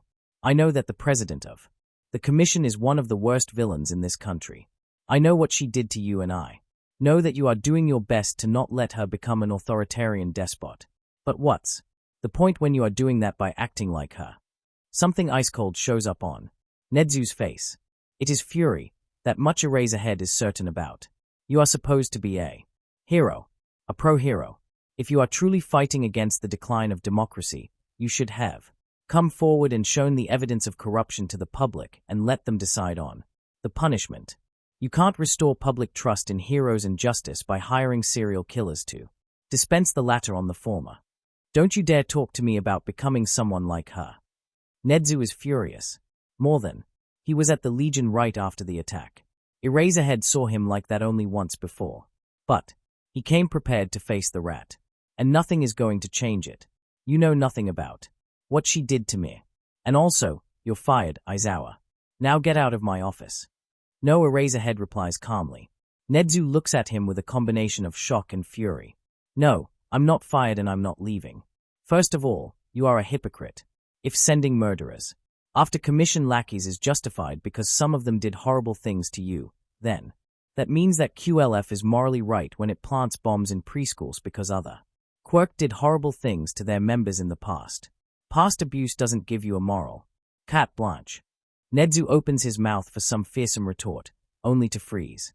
Eraserhead leans over his desk and looks down on Nedzu from up close. Second of all, if you get rid of me, you also need to get rid of All Might, MIC, Midnight, Vlad and all your contacts within the Vigilante Alliance and the Underground Heroes. And just so you know, Cementos and Recovery Girl will probably follow All Might even if he doesn't tell them the whole truth about the issue. This is treason. The prospect is terrifying enough that it shakes Nedzu out of his silent fury. The commission will win, you can't. Aizawa is increasingly angry, but he knows that sufficient shock is the only way to make Nedzu reconsider his wrong ideas. Use your goddamn brain, Nedzu. Eraserhead starts losing his patience. Why, for all his smarts, Nedzu is sometimes so stupid. We all gathered around the UA not because we're wanted to work for you. But because UA meant something to us, we gathered around the ideals of heroism, of helping others and serving the people. So we didn't betray anyone. But you came very damn close to betraying us all when you started using assassinations as a to mean of disposing of our enemies, instead of the absolute last resort. What's the point of winning against the Commission if we turn into its copy to achieve that? There is silence in the room. Nedzu appears calm, but Eraserhead's eyes are good enough to notice the slight trembling. Think about it for a few days. The teacher says after the silence becomes awkward. Then, tell me if I'm still fired. He is about to leave the room when he thinks of something. Also, why the hell did you think that it was a good idea to mention all that to All Might? That is the one thing he still couldn't understand. It doesn't matter anymore. Principal replies. Heir. Akatani Mikumo, we found him. Sawa Tokeo, damn. Asterisk. Akatani Mikumo, are you going to honor the deal? Sawa Tokeo, are you going to make sure he doesn't talk with anyone about being Stendhal? Akatani Mikumo, let's just say that I'll make sure that he doesn't lethally inconvenience the Alliance. Akatani Mikumo, but I'm not going to kill him. Sawa Tokeo, why did you even look for the hero killer? Akatani Mikumo, had a debt to settle, he helped me deal with Overhaul. Akatani Mikumo, but that's settled now. Akatani Mikumo, also listen. Akatani Mikumo, you should recall Alliance members from Hosu for a while. Sawa Tokeo, why? Akatani Mikumo, consider this a warning, the city's getting too hot. Akatani Mikumo, too hot as in Ingenium was assassinated by someone from the public Commission rather than Stain, and Stain was almost assassinated by someone from a completely different group, can't tell details. Akatani Mikumo, I also got to Stain right before Legion did, so the League's in the city too. Akatani Mikumo, Hosu's getting hot and you'll do best to not be there if things get even hotter. Sawa Tokeo, shit. Akatani Mikumo, yeah, it's great a political clusterfuck and if you get too involved, Commission might target you even if it won't connect you with Stain. Sawa Tokeo, I'll relay the warning, but can't promise anything. Akatani Mikumo, alright. Asterisk. He is about to enter the Juzo News building when his phone rings. Yes. He decides to pick it up. It could be something interesting, even if he doesn't recognize the number. Tokuda Tenio. The voice feels slightly odd. Some voice alteration app? It can be more interesting than he thought. Especially as this particular number is private. How did the mysterious caller find it? That's right. Who is it? Hopefully his articles didn't infuriate someone enough to start threatening him on the phone. That would ruin his day. That's irrelevant. The voice replies, what is relevant is that I have an offer to you. If you tail endeavor this Friday, you might be able to obtain an interesting material. Unfortunately, it's the type of material that makes certain powerful people very antsy. As a result, it might be best to have it aired live. I believe a journalist as popular as you will find someone willing to expose the corruption to the public. Endeavor. Corruption. Something is going to happen in 3 days. This does sound interesting. Very much, in fact. It might be a bit hard to achieve. The journalist replies honestly. Don't get me wrong, I could find a handful of TV stations ready to risk their heads for such a scoop, but they won't just randomly air such a material. Not without confirming it first. And if it's something as volatile as you claim it to be, certain groups, or, perhaps, the Hero Commission, might sweep in first. Do not worry about that. The mysterious caller replies. The eyes of Japan will be on Hosu. That day, all that's left is to switch the cameras to another part of the city when it happens. Should be much easier to achieve, isn't it? Yes. The journalist smiles faintly. That's much more possible. Asterisk. Satan 2, I need all Numus ready for combat this Friday. Dr. Evil, oh? Satan 2, yes. Another operation. This time it will be way bigger than the USJ. Satan 2, I'm not going to tell you anything, because honestly, you can just watch it on TV. We're going public.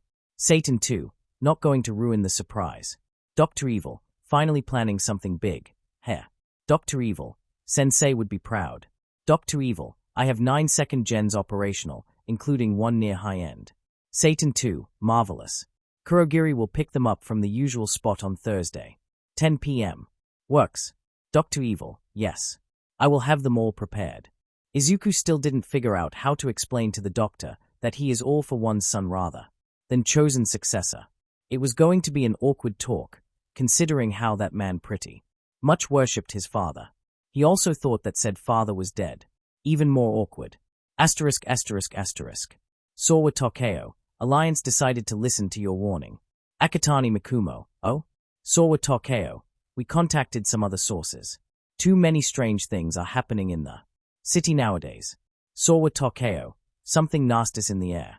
Sawa Tokyo, too many underground heroes and other weirdos around. And I was almost spotted by Hawks of all people, but I heard he pulled out today. Sawa Tokyo, but the point is that Alliance is pulling out from Hosu for the next 2 to 3 weeks, until the situation calms down. Akatani Mikumo, reassuring. Sawa Tokyo, good luck in whatever you're doing. Akatani Mikumo, will do my best. UA Spy, check this out. Asterisk. UA Spy, Eraserhead just fucking roasted Nedzu XD. Small Might, give me a while to listen to the recording before spoiling it, dammit XD. Small Might, okay. Small Might, wow. Small Might, Eraserhead's super cool. Small Might, and I totally agree. Small Might, I actually considered throwing out his autograph when I heard that he knew about Nedzu sending stain after people. Small Might, but I didn't, and that's good because I would hate myself for it now. Small Might, UA is still salvageable, I think. Small Might, and if UA is, maybe the country is too. UA Spy, you better hope the rat won't march after us again. Small Might, Eraserhead roasted him for going too far with his campaigns, not for having certain informal deals with the Underworld or killing people when everything else failed. So it should be all right. Small Might, wait a sec. Small Might, I have an idea. UA Spy, oh no. Small Might, can you get me Eraserhead's phone number? Asterisk. Aizawa Shouter has a relatively pleasant day. The students aren't that much of a bother. Nobody makes him question his own sanity, and even present MIC is less of an irritant than normally. The last bit is especially rare. Then, when he is about to leave the school grounds, he suddenly feels his telephone ring. Unknown number. It can't be good. He can only hope that someone accidentally pushed the wrong buttons. And Eraserhead. The unknown voice in the phone immediately dispels the underground heroes' hopes. Yes. Who is it? Do I need to say it? The voice is completely different this time. Legion. How did he get his phone number? Sure, it is the phone that he uses for school business, so technically it isn't that much of a secret, but did he get it from one of the students? Or was it one more leftover from the pre-USJ hack? Indeed. Legion makes a small chuckle. I heard a lot of good things about you from our mutual friend, Stain. Oh, shit. League getting in contact with Stain is one of the worst-case scenarios that Eraserhead can imagine. He knows that Akatani Mikumo, so Legion, was after the hero killer, but until now, they didn't know why, or whether he succeeded. They all hoped that the hero killer vanished after being betrayed by Nedzu. This meant that Legion is now aware of the fact that Nedzu was using Stain as his personal assassin, and knowing Midoriya Izuku's outlook on heroism. Do not worry, Eraserhead. Legion interrupts his musings. Stain is pissed off, but he knows that sinking Nedzu would sink UA, and sinking the UA would damage All Might. And I've spent enough time in the Underworld to know that underground heroes like you sometimes need to get their hands dirty. Though I suspect that Nedzu didn't tell you how many people he had Stain kill or maim for him. That might be correct. Eraserhead replies as neutrally and calmly as he can. But what do you want? You aren't phoning me just to talk about the past. Yes. Legion replies. I need a favor. In exchange, Stain and the rest of the League of Villains will mysteriously forget about the entire hired killer part. Forever. Nothing illegal. Before you ask. Stain and the rest of the League. Eraserhead eyes widen in shock. The hero killer actually joined an organization. Nedzu and the rest of the UA saw him as a disposable lone wolf that bowed to no one. How did Legion, a 16-year-old kid, no less, manage to get Stain to follow him? Eraserhead can scarcely imagine Stain having followers. Nedzu actually suspected he had someone, though he hunted alone. Stain being the follower, this elevated Legion's potential threat level immensely. Wasn't the hero killer about to be promoted to an S rank himself? It can, and hopefully is, a deception on Legion's part.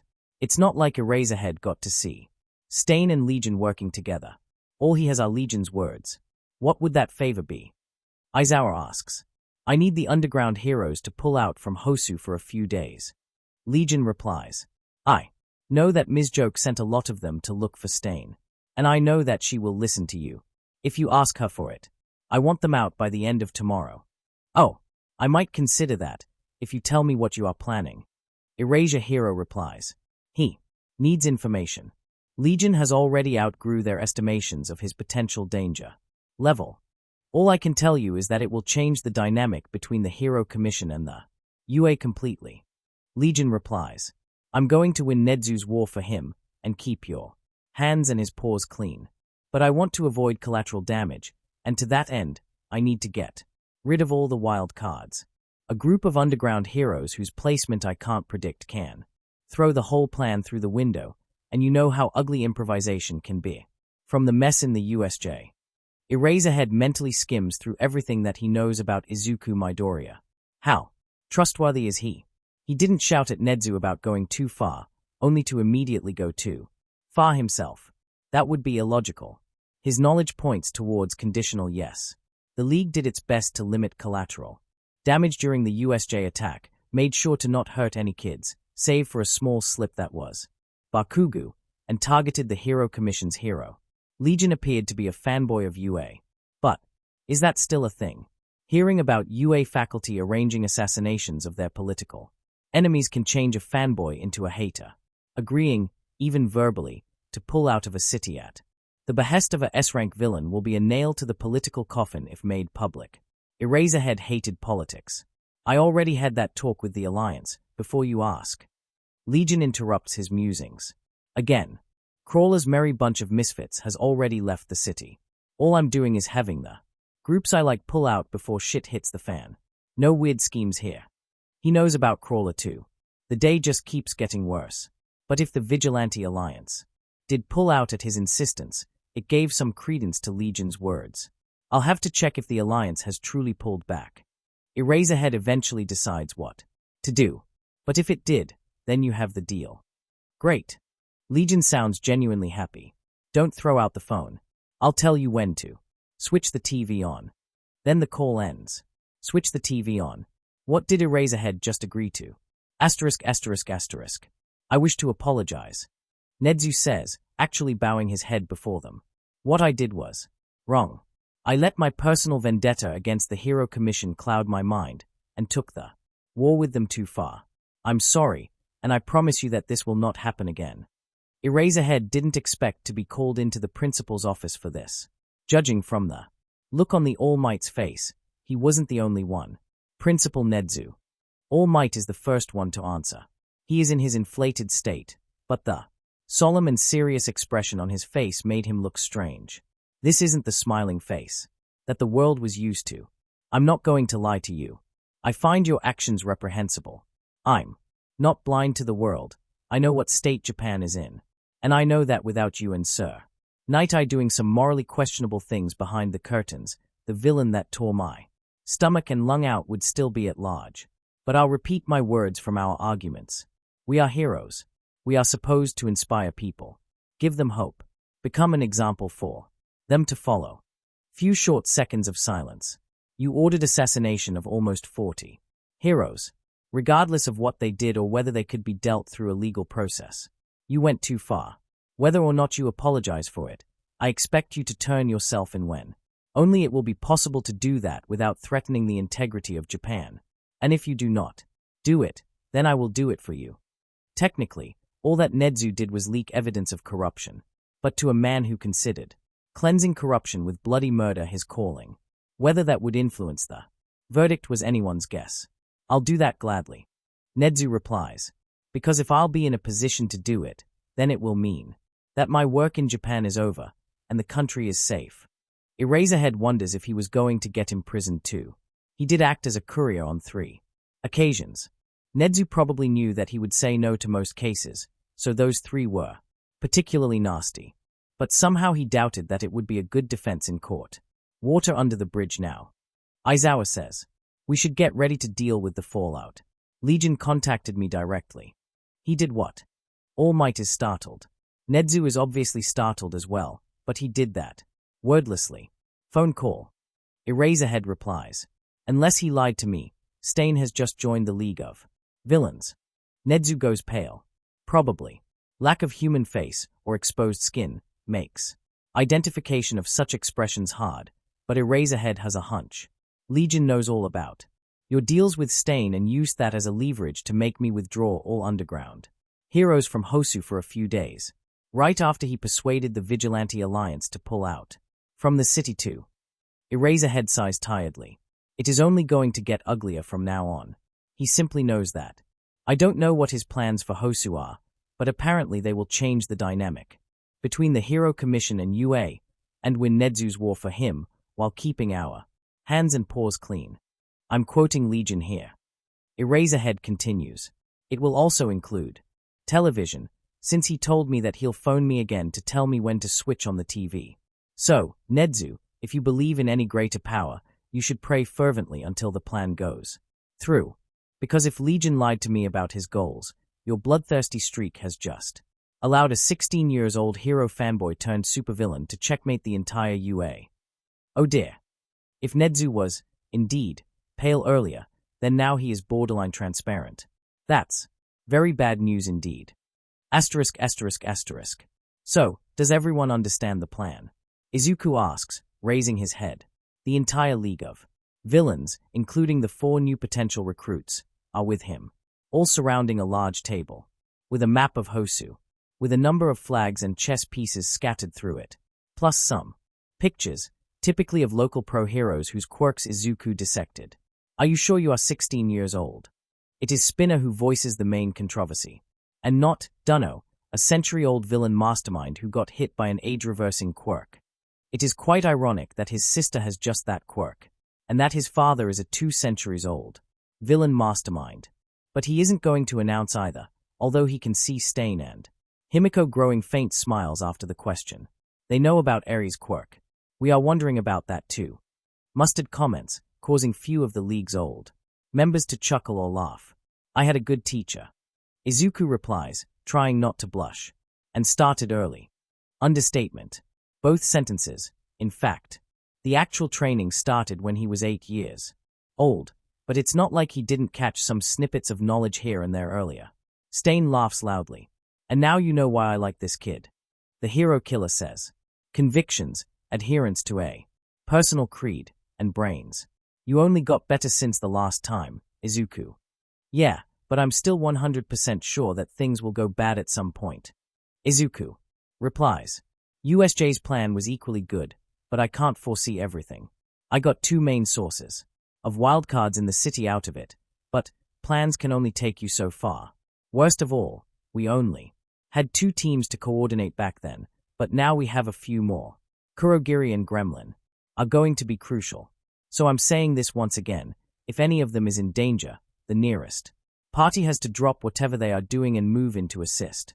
And what's even more important, he takes a deep breath. He almost starts to mumble. We do not kill anyone, but endeavor. Got it? Wave of nods and weak vocal confirmations. Should be good enough. He thinks that his plan is perfect. But then Darby comes forward and has a serious talk with Izuku. If they manage to pull it off, tomorrow's operation is going to be spectacular. And Izuku couldn't wait to see the results. Chapter end notes. Endeavor. Why do I hear boss music? Legion. What did I tell you about blasting music from loudspeaker during the operations? Also, I don't think it's ever stated openly in this fic, but it's heavily implied that the HPSC was behind the whole illegal experimentation and denial of human rights in Nedzu's backstory. Chapter summary. Battle of Hosu. Hosu finally starts for real. Also read my other 2 fanfics. They are all part of the same series, but it's more of an alternative universe stuff, so you can read them now. Chapter notes. See the end of the chapter 4. Notes. Insomniac, phase 1 done. Got her under my quirk. Nobody noticed a thing. Insomniac, vampire princess is in. And ready to go. Small Might, wonderful. Phase 2 in 2 hours. Small Might at Miss Explosion, do you have eyes on Endeavor? Miss Explosion, yep. Small Might, camera guy following him? Miss Explosion, yep. Small Might, contact me immediately if he loses Endeavor. I'll need to guide him back to our target. Miss Explosion, yep. Small Might, I'm getting worried with how compliant she is. Insomniac, she is probably anxious to show her newest babies to the world. Miss Explosion, yep. Small Might, I see. Small Might, I'll have to ask Zealot if he knows a good exorcist though, just in case. Sneaky Gecko, lol. Deus Vault. Burn. After meeting Miss Explosion in person, I think this might be a good idea. Burn. If the tales you told me are true, I'm surprised that Stain's new sword didn't explode when he sheathed it. Purge the fakes. I get the feeling that I should have asked some questions before accepting the gift. ****. Phase 2 can be summarized as chaos. They need 10 or 20 minutes alone with Endeavor, alone, but in front of cameras, of course. This can't be achieved if there are some free and unoccupied heroes walking around the city. They are 3 main hero agencies within Hosu City. They all receive nasty wake-up calls. When Kurogiri warps to each of them, bringing 2nd Gen Numus with him. 4 to the first one, 4 to the second one, and a single near high-end to the third one. Each receives a single handler to make sure they don't cause too much damage or kill or maim someone. Those are Spinner, Zealot, and Mine's crew. The last one is paired with Mustard. Izuku doesn't fully trust the Numus, even the near-high ends. In the meantime, Darby and Gremlin walk to the headquarters of Hosu Police. Nobody tries to stop them, as the building was rapidly vacated following a fire alarm merely a few minutes earlier, and, besides, they enter from the roof where Kurogiri warped them to. Darby ensures that the fire alarm is genuine by setting an actual fire, visible from the street below, before getting warped back to base. Gremlin in the meantime connects to the police network, allowing La Brava, once again hired to do the job, but this time with a handful of subcontractors, to enter the security network of Hosu City, creating dozens of false alarms for heroes that weren't in the agencies when the attack started. The chief of local police tries to contact the mayor, only to discover that phones in the entire city stopped working. Although even if they still worked, the mayor would be unable to answer due to the small EMP bomb, courtesy of a certain gremlin, shutting down his building's power supply and keeping him trapped in his office. Within 15 minutes, the security in the entire city is thoroughly compromised. As Izuku promised a certain journalist, the eyes of the entire Japan began to turn towards Hosu. In his secret hideout in a completely different city, Izuku gives a quick heads-up to Eraserhead and his parents to switch on the TV. He also quickly phones a certain journalist to get ready. The show is about to start. He is about to enter the stage. And so are the 4 wild cards to derail the plan. ****. We still do not know the extent of the damage. A reporter on the screen announces. One of the few lucky reporters to be in Hosu, now fully taking advantage of that fact. What we do know is that a fire broke out in the headquarters of local police, forcing it to be evacuated, and that the 3 main hero agencies in the city came under attack by villains. Some of them have been identified as members of the League of Villains, a group that became known for their daring raid on the UA earlier this year. What's more, phones throughout the city stopped working, but it's too early to say if that too is the work of villains or if the network is overwhelmed by call attempts. Heroes appear incapable to respond to emergencies sprouting throughout the city, and oh dear. Nedzu says in the silence of the UA Teacher's Lounge. All Might and Eraserhead that are accompanying him simply stare at the screen in silence. Our 16-years-old hero. Fanboy just took over a city. That's just a diversion. Eraserhead replies. He is making sure that heroes and the police are too busy to try to stop whatever he is doing. And he is rather vigorous about it, the hero has to admit, but only in his thoughts. The real question, says All Might, is what he is doing. Suddenly the image of the screen shifts, the reporter's wave of words cut in half. Instead of him, they see a familiar figure of Endeavor. He and his sidekick, Burnin, if Eraserhead remembered it correctly, are standing on what appeared to be an abandoned street. Probably somewhere in Hosu, he mentioned in an interview that he is going to move to the city to catch the hero killer. Oh no, thinks Eraserhead. He connected the dots. Judging from Nedzu's faint gasp, he isn't. The only one. Pitch black mist forming behind Endeavor is way too familiar. The flaming hero turns to face it, just as figures start to emerge from it. My name is Legion, and we are the League of Villains. The familiar figure in all might. Hoodie announces, with Stain emerging right beside it. We've decided to interrupt your day. In order to judge hero number 2, Endeavor for his crimes, since we can't exactly expect the police, heroes, and the courts to do their work. Now that's quite ambitious. Nedzu says, changing understatement into an art. All Might is visibly terrified. Somewhere in Japan, the face of a certain 200-years-old criminal mastermind beams with pride while his wife is preparing a supply of tissue boxes. They can't hope to take him down. He isn't a one-trick pony like Thunderbolt. Eraserhead says confidently. And he is a ranged combatant mostly, perfect counter to Legion and Stain. He just needs to keep them at a distance, and they won't be able to do anything. 2 more figures emerge. One is Decay, the hand's costume easily recognizable. The other is a horrifically scarred young man in a leather coat. The living warp gate retracts but stays behind the 4. How bold of you, villains. Endeavor is loud. He probably doesn't know about the camera. It's just his personality. Since you were kind enough to come to me yourself, I'll give you a chance. Surrender now, or... Burnin moves swiftly, knife suddenly in her hand. The cut is shallow, and the blade is immediately thrown towards Stain. He catches it with almost inhuman speed and licks it. Endeavor suddenly falls to the ground, like a marionette whose strings were cut. Eraserhead stares at the image in shock. All Might grows paler by the second, probably. Realized how easy it would be to take him down like that. Nedzu looks torn between amazement, amusement, and horror. What have you done to me? Endeavor screams in impotent rage. Somewhere in Hosu, a train makes an emergency stop and 2 heroes leave it in hurry. Of course. Legion sighs loudly. The camera has a microphone good enough to actually catch it. Not only you haven't even noticed that Vampire replaced your closest sidekick 2 hours ago.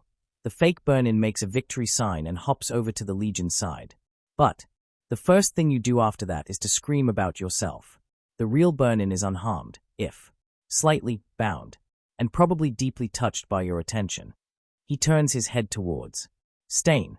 As I promised, Endeavor's yours to judge, Stain. And as I promised, me and my allies will now join the League of Villains.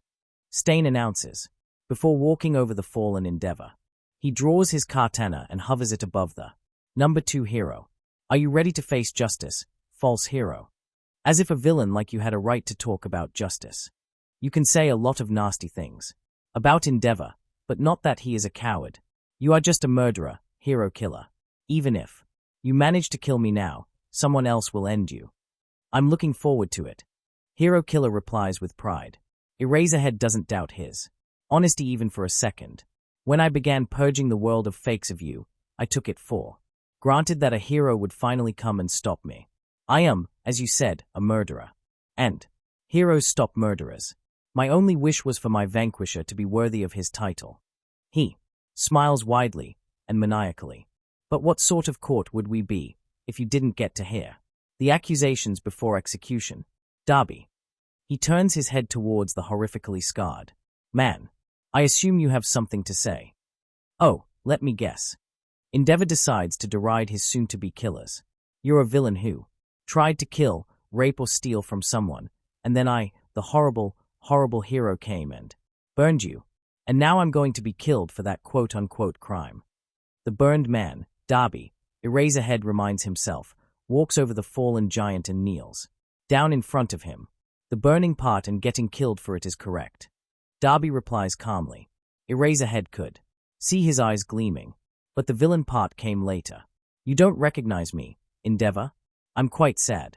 Sure, I changed a lot, but what father fails to recognize his firstborn son? Eraserhead thinks that he heard something wrong for a second. All Might takes a deep breath.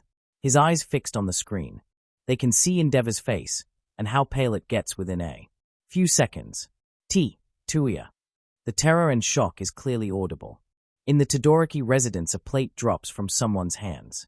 In another city, Shoto stares at the screen in shock, the sidekick and heroes present in the agency he chooses to intern, taking the look on his face as a confirmation.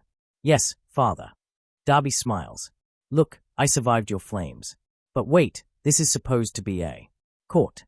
He stands up, extending his arms, what remains of his face gleaming with happiness and satisfaction. Let's list your crimes chronologically, shall we? And he starts talking about how Endeavor dreamed of creating a perfect heir to defeat all might, so he used the Hero Commission's help to arrange a perfect quirk marriage.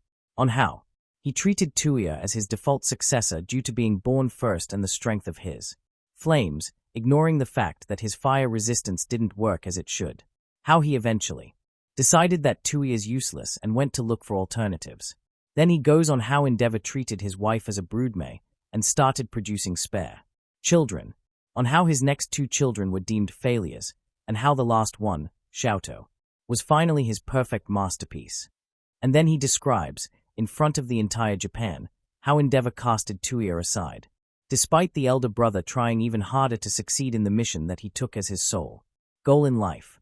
How Tuya eventually had enough of it, especially when his youngest brother began to go through the training as well, seeked help elsewhere, only for people to either ignore his claims as delusional or be too afraid to help. On how the one and only person who tried to help him, a particularly brave policeman, was discouraged from continuing on this road by someone from the Hero Commission, and how he finally tried to stop his father and used his quirk, only to get burned almost to death in the resulting struggle. How the flames of his father, and his own, burned his skin off, and how he managed to fake his death thanks to some kind soul in the hospital that he ended up in, and how the Hero Commission helped to cover his death as an accident too.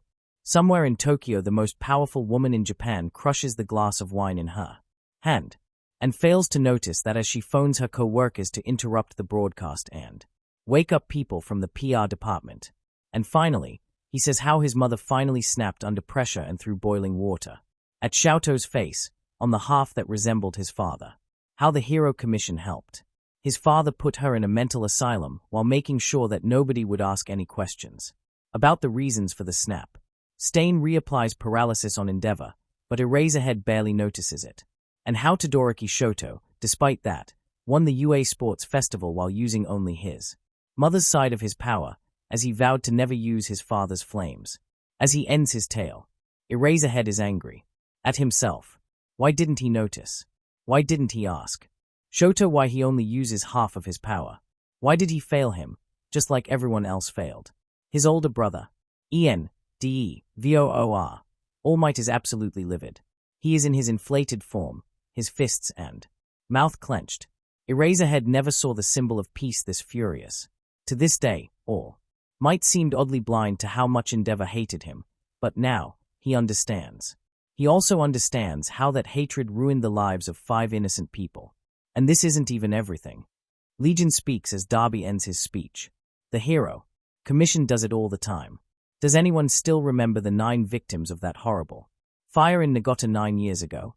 A terrible villain fight that had left my mother paralyzed and her sister dead. Some people do remember.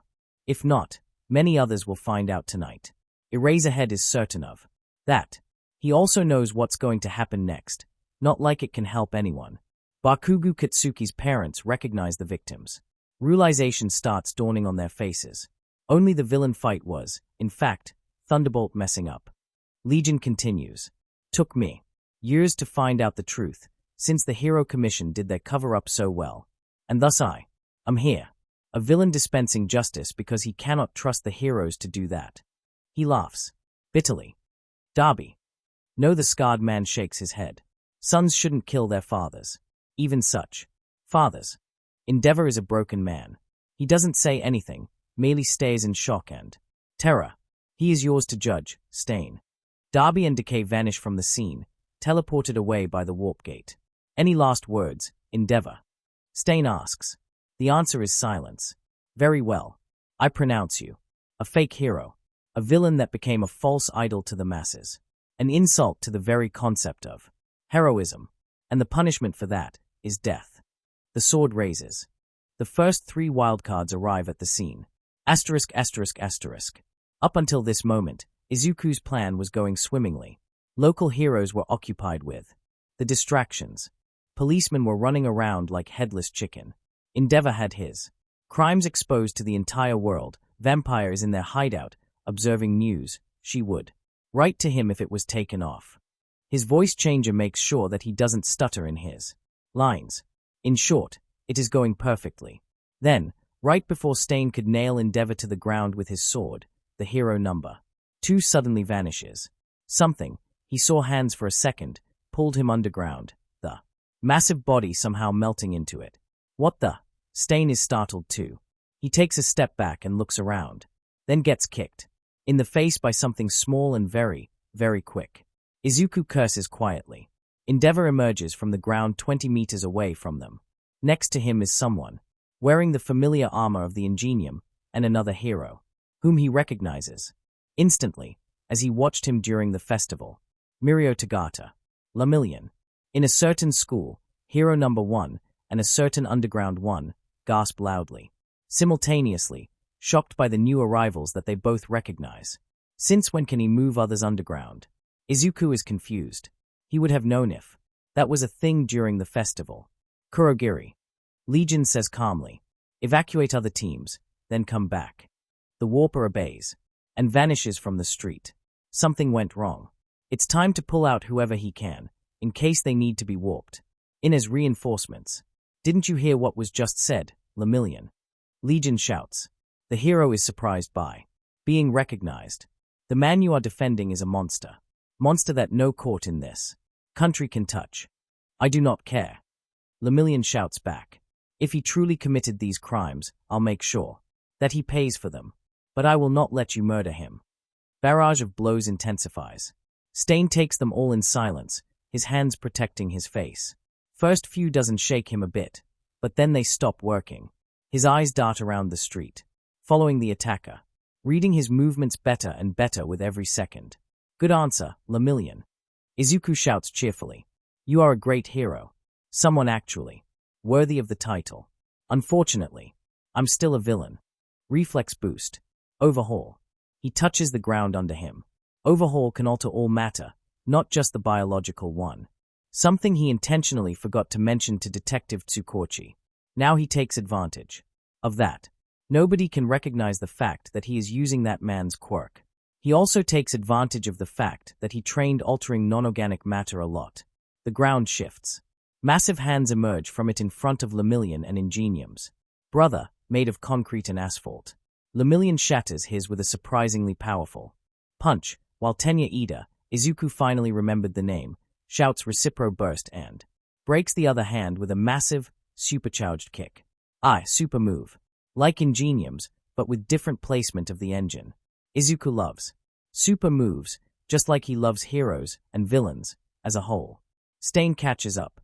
He observed the attacker, studying his moves under the relentless barrage of blows coming from everywhere. Finally he is ready. The movement of his hand is too fast for Izuku to follow. He clenches his fingers on the attacker's leg and smashes him into the wall of the building next to him. Gran Torino. Lemillion shouts. The name is familiar. An old man slides down the wall, shaken and bleeding. Still conscious, but probably not for long. All Might is terrified. If he could, he would rush to Hosu. But he knows he would arrive too late.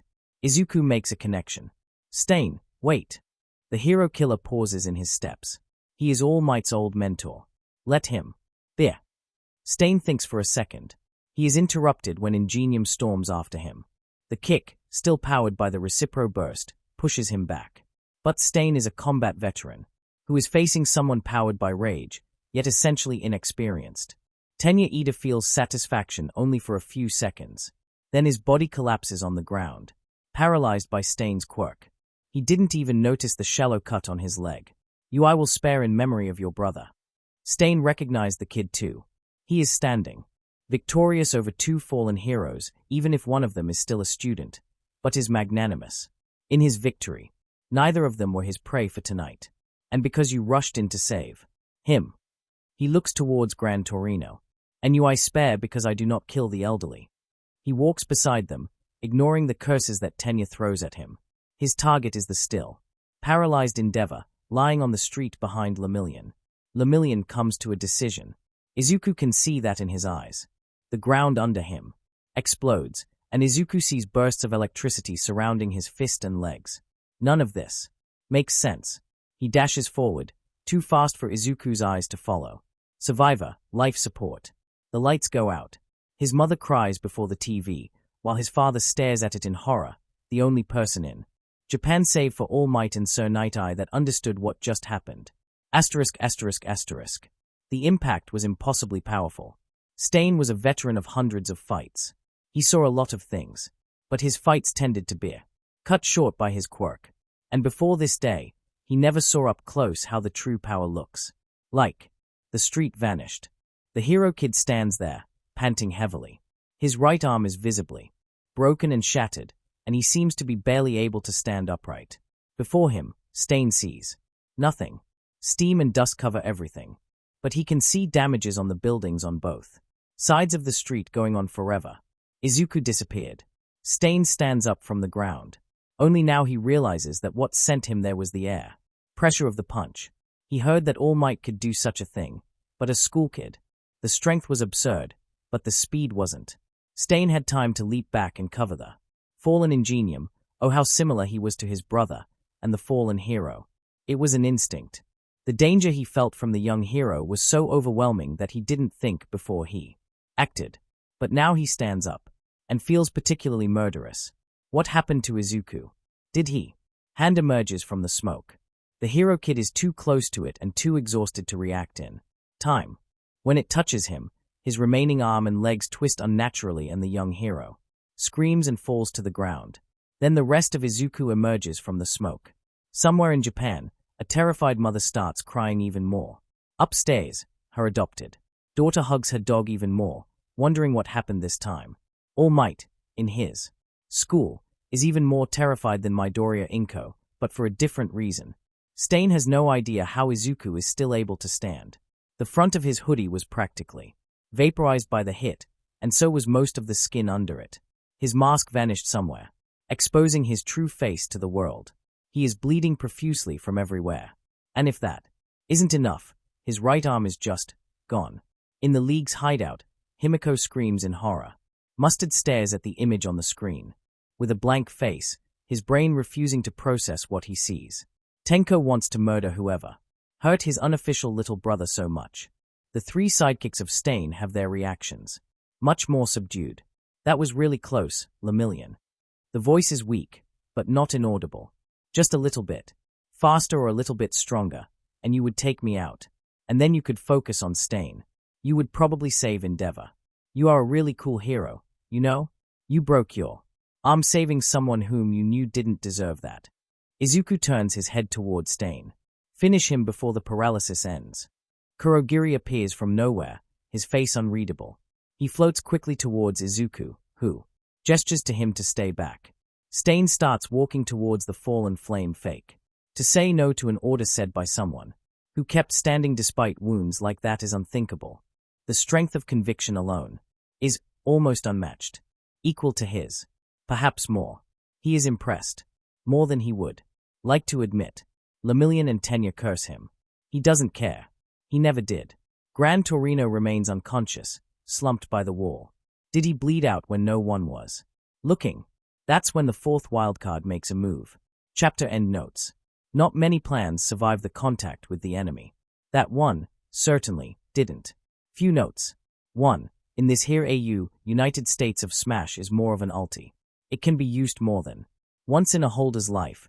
It's more like drawing so much of the one for all into your punch that you left weakened for a while afterwards.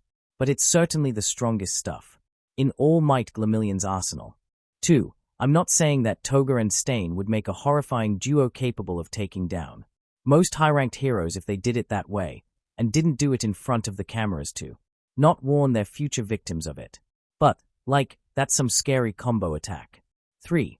Whether Endeavor was more of a dick in this AU or whether Darby put his own spin on the tail is your decision to make. Chapter summary. Fall of Hosu. The Hosu battle comes to a rather unexpected conclusion. Chapter notes. So many theories. From Endeavor standing up, through AFO showing up to Hawks arriving. Unfortunately, every single one of your theories was incorrect. Winky face. See the end of the chapter for more. Notes. It started a few minutes before Lemillion's desperate punch almost vaporized Izuku. Midoriya. In a place well hidden in one of the many forested areas of Japan, movement starts. More and more people and equipment appear out of nowhere, their leader rushing her plans to take advantage of the unexpected. Nobody notices as one of the people sends an urgent message to her childhood friend. The rest, as they say, is history. Kurogiri is terrified. He knows he is intimidating. He is mostly composed of creepy black mist, almost a walking definition of a villainous quirk. But deep inside, he is a big softy, as Izuku often says. He is also a Numu. He knows that. What his creators do not realize is that he recovered most of his memories a long time ago. He didn't particularly care. He might have been a young hero in another life, but right now he is Kurogiri. His old memories might as well be a film he once watched. He feels no attachment to it, nor to any of the actors that starred in it, but he does to the kids he helped bring up. Tenko and Himiko could as well be his natural children. To the rest, he is either an adoptive, almost a parent, or a favorite uncle. Now he saw one of them dying on the TV, seconds before he was supposed to warp there. Everyone else is out of the city. He was too late. Or not. Izuku emerges from the smoke. Kurogiri warps to Hosu, his invisible face contorted with an expression of horror. He has no idea how Izuku is still alive, much less how he is still standing and telling Stain to finish the job. And then he gestures to Kurogiri to wait, to not teleport him to the doctor to patch him up. Is that even possible with wounds like that? It will take a lot of time for the doctor to pick him from behind all his defenses. Kurogiri doesn't know where his base is. Kurogiri doesn't know what to do. Izuku's father probably knows. Too bad that Izuku made sure that he was the only line of contact between them. Kurogiri can warp there, but it would take minutes, and then he can feel his telephone vibrating. Stain slowly walks towards the fallen Endeavor. The two hero kids, curse him to stop. I think that message is for you, Kurogiri says to Izuku, his voice only outwardly calm. Oh yeah. Izuku chuckles and spits blood. I think I lost my phone. Clumsy me. He picks up Kurogiri's phone and looks at the screen. Then his face, miraculously intact, freezes in shock. Kurogiri can see the conversation from his position. UA spy, QLF is attacking Hosu. UASPY, right now. UASPY, get everyone out. UASPY, run. Somewhere at the horizon a glowing arrow is launched. It flies upward, towards the night sky. Above them, Stain freezes and tries to figure out what it is. Warp everyone out, Izuku suddenly says. His face, calm even after his horrific injuries, is now filled with terror. Even heroes. Leave only Endeavor. Stain hears it and turns his face to look at Izuku. What he sees on his face shocks him. Now, Kurogiri warps everyone out without questioning it. Few seconds later the arrow explodes, and everywhere in Hosu the quirks stop working. The cameraman is shocked by the turn of events. He isn't Tanio Tokuda. Instead, he is someone else that was tasked with the job.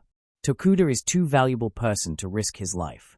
And, however dumb he feels about it right now, the man who just filmed the era change and the start of a war, though it will take Japan as a whole quite a while to realize that, has volunteered. He somehow remains untouched by the hero's punch. Somehow is probably due to him finding a good hideout. He has experience in that. Then something unexpected happens. The League of Villains members vanish, taking most of the heroes with them. He is left alone with still paralyzed Endeavor. Something explodes at the horizon. Endeavor's flaming hair vanishes. The hero, is he still? One, stands up a few seconds later. Endeavor, says a figure floating in the air in front of the fallen hero. She, the voice and body shape agree, is wearing some form of tight body armor, including a gas mask. The cameraman can see black discs with yellow outlines floating around her in the air, one of them serving as a platform for her to stand. Eclipse. The flame hero replies. Didn't expect to see you tonight. His voice is subdued and burned out. He knows what's going to happen now. The League destroyed him, but the QLF will kill him. I had to rush my plans a little. The leader of the QLF and one of the most wanted people in Japan replies with a hint of cheerfulness in her voice. When I heard of the League's assault, on Hosu, and on your presence here, I simply had to come say hello. So, now you have power. And I'm powerless. Endeavor says quietly. Ironic. Truly. Eclipse replies and beheads the number 2 hero with a flick of her finger. Behind her, the city begins to burn. Asterisk, asterisk, asterisk. They warp back to the bar. Izuku barely has the time to register what has happened when Himiko leaps at him, tears in her eyes. She doesn't grab him, she is probably too afraid that she would kill him. She just stands right in front of him. Not sure what to do. Everything will be all right. Izuku says weakly. Stain. Stain. The serial killer is there. On his face, a complicated mix of emotions. The 2 captives scream at them. Get them. Unconscious. Now, Himiko, find Mai and bring her prisoner collars. He wants to go to sleep. But he knows that if he does, he will never wake up. Survivor is a quirk that levels down fatal wounds into near-fatal ones. It should have several charges, but Lemillion Punch, it was one for all at full power. He just knows it. He was just United States. Of smashed like his dad was twice, ate through all of them at once. What kept Izuku alive after that was life support, a quirk that let him maintain his own life. Despite blood loss and wounds, for as long as the damage received wasn't instantly fatal, so heart and brain was still there. It was a perfect combo with Survivor, but now the Survivor was out of charges, and life support was burning out quickly. Using Overhaul and life support combo to take out Lemillion might have been a mistake. Why did it tire him out so much? He needs to reset himself. But if he does that while the captives are conscious, he will have to kill them. Tsukochi and Eraserhead know that Overhaul could reset wounds to his body. They will connect the dots. They will figure out who Izuku's father is. And then the League will be destroyed. His friends will die. They already know too much for his taste. He can only hope that Legion's ability to influence inorganic matter that he proved during his brief fight with Lemillion will fool them. Stain doesn't ask questions. He senses urgency in Izuku's voice. Lemillion and Tenure are knocked out promptly, and their insults and cries die down.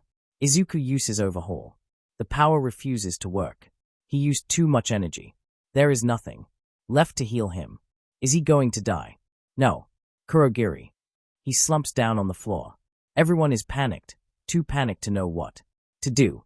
Izuku makes a mental note to organize them some first aid lessons, but forgets about it.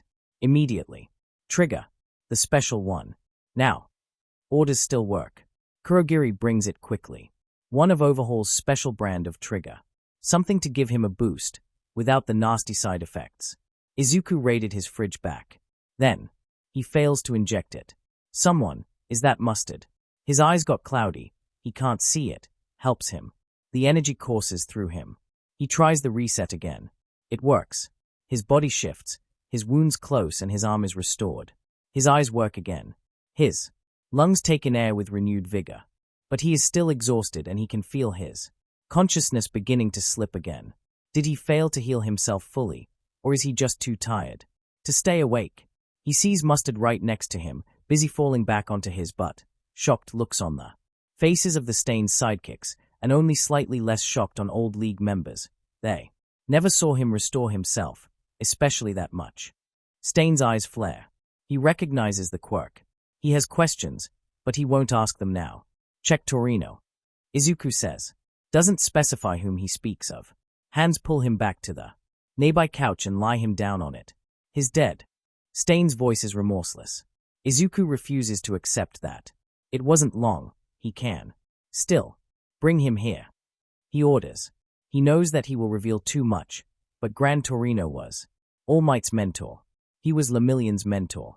He will not become the end of such a hero, or he will never be able to forgive himself. They listen to him. He activates Overhaul when he feels something under his fingertips. He hears the old man inhaling suddenly, then some sounds of struggle, and a shocked shout of, "Was that Himiko?" He floats off. Asterisk, asterisk, asterisk. The list of Japanese supervillains, updated after the fall of Hosu. SSS rank. Redestro, Meta Liberation Army. Eclipse, Quirkless Liberation Front. SS rank. Mr. Compress, Levelers. Purity, Creature Rejection Clan. Beast, Inhuman Supremacy Party. Legion, League of Villains, possibly KIA. S rank. Geeton, Meta Liberation Army. Slidden Go, Meta Liberation Army. Stain, League of Villains. Chronostasis, Quirkless Liberation Front. Asterisk. UA Spy, how is he doing? Vampire Princess, still unconscious. It's been 4 days.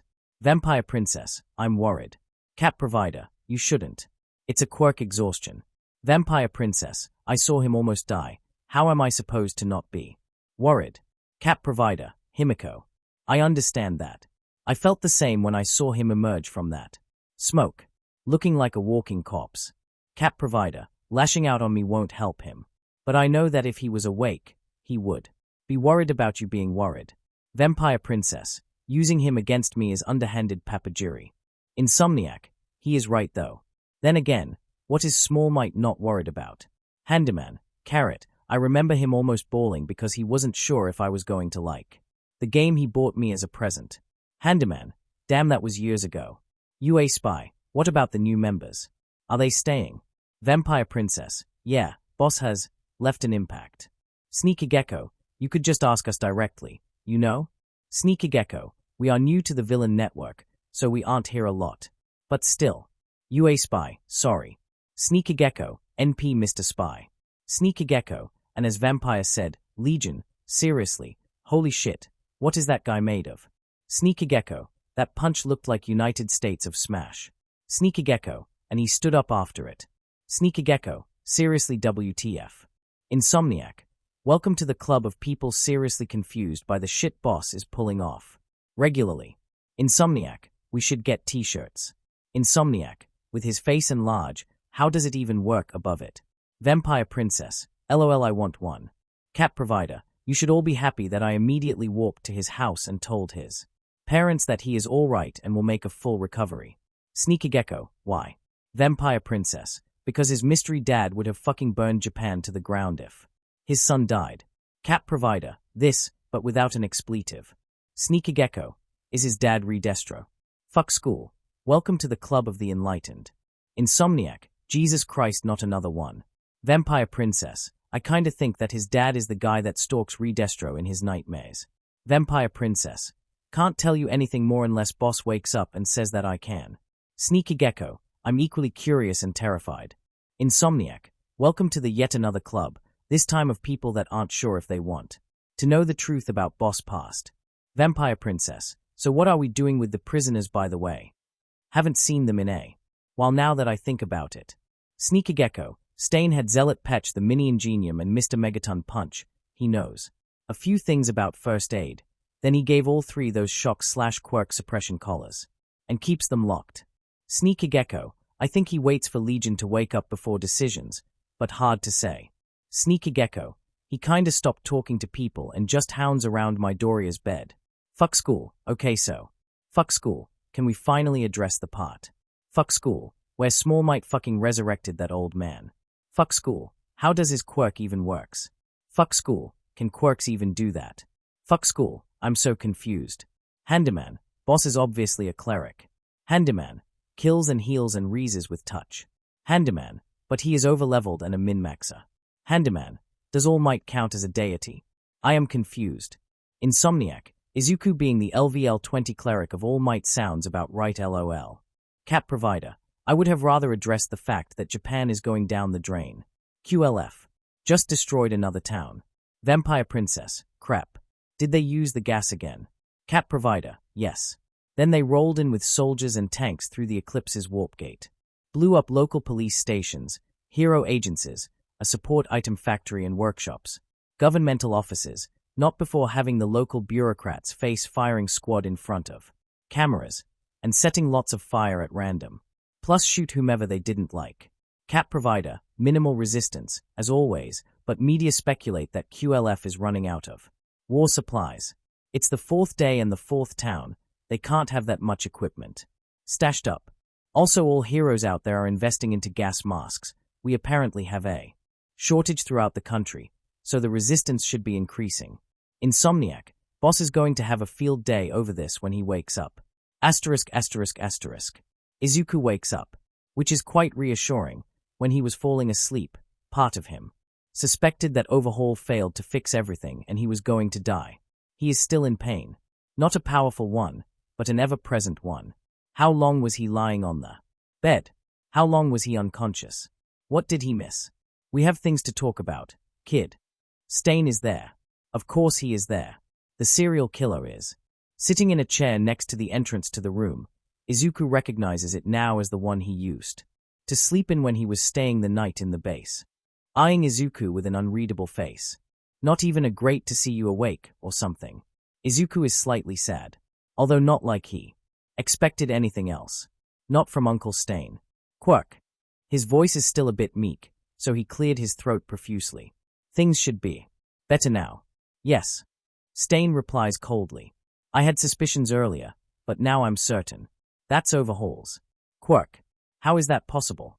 Have you ever heard the urban legend about the quirk thief? Stain nods. That makes things a lot easier. Well, the quirk thief is my father. Stain stares at him blankly. Izuku isn't surprised. What he just did was an equivalent of a particularly hairy American to claim to be a son of a Bigfoot. The more I learn about you, the more I'm not sure what to do with you. Stain finally says. Slay you. Follow you. Put you in jail. Talk with your family to give you a house arrest. The hero killer sighs loudly. From your friend's reaction, I assume that they don't know. Izuku nods. If one of them got caught and the police found out. Izuku shakes his head. The hero, Commission and Nedzu would have dropped their disagreements and focused on the destruction of the League. Quirk Thief is a power equal to All Might in his prime. Now that he is weakened, I don't think that even the symbol of peace can defeat him.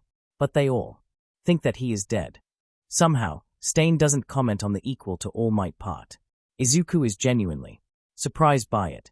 So you do not trust your friend's conviction and dedication to your cause enough to tell them the truth. Stain's eyes narrow. Is that how far your faith in them goes? Do you have the faintest idea what they went through? They saw you dying. They didn't know that you could pull out from it. And now they are all moping in their rooms for most of their day. At best chatting with each other on the internet. Mostly about you. He clicks his tongue. I'm a killer, not a therapist. They need you. Getting this talk from a serial killer with 50-something victims under his belt is slightly surreal to Izuku. Then again, what in his life wasn't surreal recently? Fine. Izuku sighs. You are right. I'll tell the old League members the truth. The whole truth. But I'm leaving your folk until I get to know them more. They are yours now. Stain replies. But it's acceptable. For now. He is about to leave the room when Izuku calls him out. Wait. Stain stops and looks at him. What about the Hero Commission? And Endeavor? What did I miss? Eclipse killed Endeavor in front of cameras. Stain replies. Stealing our show and saving the Hero Commission. The blow we dealt to it was a lethal one, but Eclipse is fighting a war against Japan and seems to be winning. So the Commission managed to save itself by pointing out that this isn't the good time for it to be taken down. But, Stain shrugs. To that day, society was split 50-50 between it and the UA. But now you get lynched on the internet for saying something nice about the Commission. So a job well done, even if someone else killed that fake. It was one of the nicest things Stain ever said to anyone. Izuku is certain about that. Also, your spy mentioned something about the gas being a quirk suppressor, rather than quirk erasure. Stain continues, and Izuku breathed a sigh of relief. Chronostasis is now a public figure and an S rank. I'm an S rank too. And you, although the world thinks you are dead, have been provisionally promoted to the SS rank. Izuku's eyes widen. Also we are still housing the captives. The Todoroki family vanished, but the spy says that Nedzu is housing them in secret in the UA, and the QLF is burning down cities left and right because Eclipse apparently learned how to use her quirk as a warp gate. Anything else? No, that's all. Izuku decides to not strain their relationship any further. Stain doesn't seem to enjoy being his personal news service. Thank you. Good. He pulls out a phone and slowly starts to push some buttons on it. Very slowly. He doesn't seem to be used to using a phone like that. What are you doing, Uncle Stain? Izuku has a gut feeling that it isn't anything good. I'm making sure that you have the occasion to have a certain talk. Stain finishes whatever he was doing and returns his phone to his pocket. I wish you luck surviving it. Then he leaves. Izuku has something like 15 seconds to keep wondering what was that about, before the door to his room opens up abruptly and his eyes meet Himiko's. Oh. She proves how agile she is by pretty much jumping at him from the entrance, landing on his bed right next to him and immediately going for a, rather teary, hug. Himiko. He is about to say something, but she doesn't let him. Just shut up for a moment. Dummy. She replies. So he does as she said. Besides, he missed that. But after maybe half a minute she pulls back and looks at him up close. Do you have the tiniest idea how scared I was? I thought you were dying. Is it a good idea to tell her that he did, in fact, almost died? If he got the overhaul special. Trigger a few seconds later. No, probably not. She is already shaken, no need to risk shattering her completely. I'm sorry, Himi. He smiles, in a sad and thoughtful way. I kept you and others in the dark for a bit too long, and it backfired. So I'm going to explain everything to you today. I promise. All right. She replies. But you should also promise me to not try to stop All Might grade punches with your body anymore. I promise. He isn't planning to do that again if he can avoid that. Lemillion didn't seem to change the weather with the impact, so it wasn't the full United States of Smash. More like 70 to 80% of the power of the All Might's strongest hit. If it was All Might himself, or if Lemillion got more training, he prefers not to think about it. Tenko and Hitoshi arrive. The gamer is silent, but in an emotional way. He doesn't have a way with words, and when thrown out of his comfort zone he tends to do this. He just shuts down and observes. The lover of cats and caffeine is visibly reassured and with a rare smile on his face.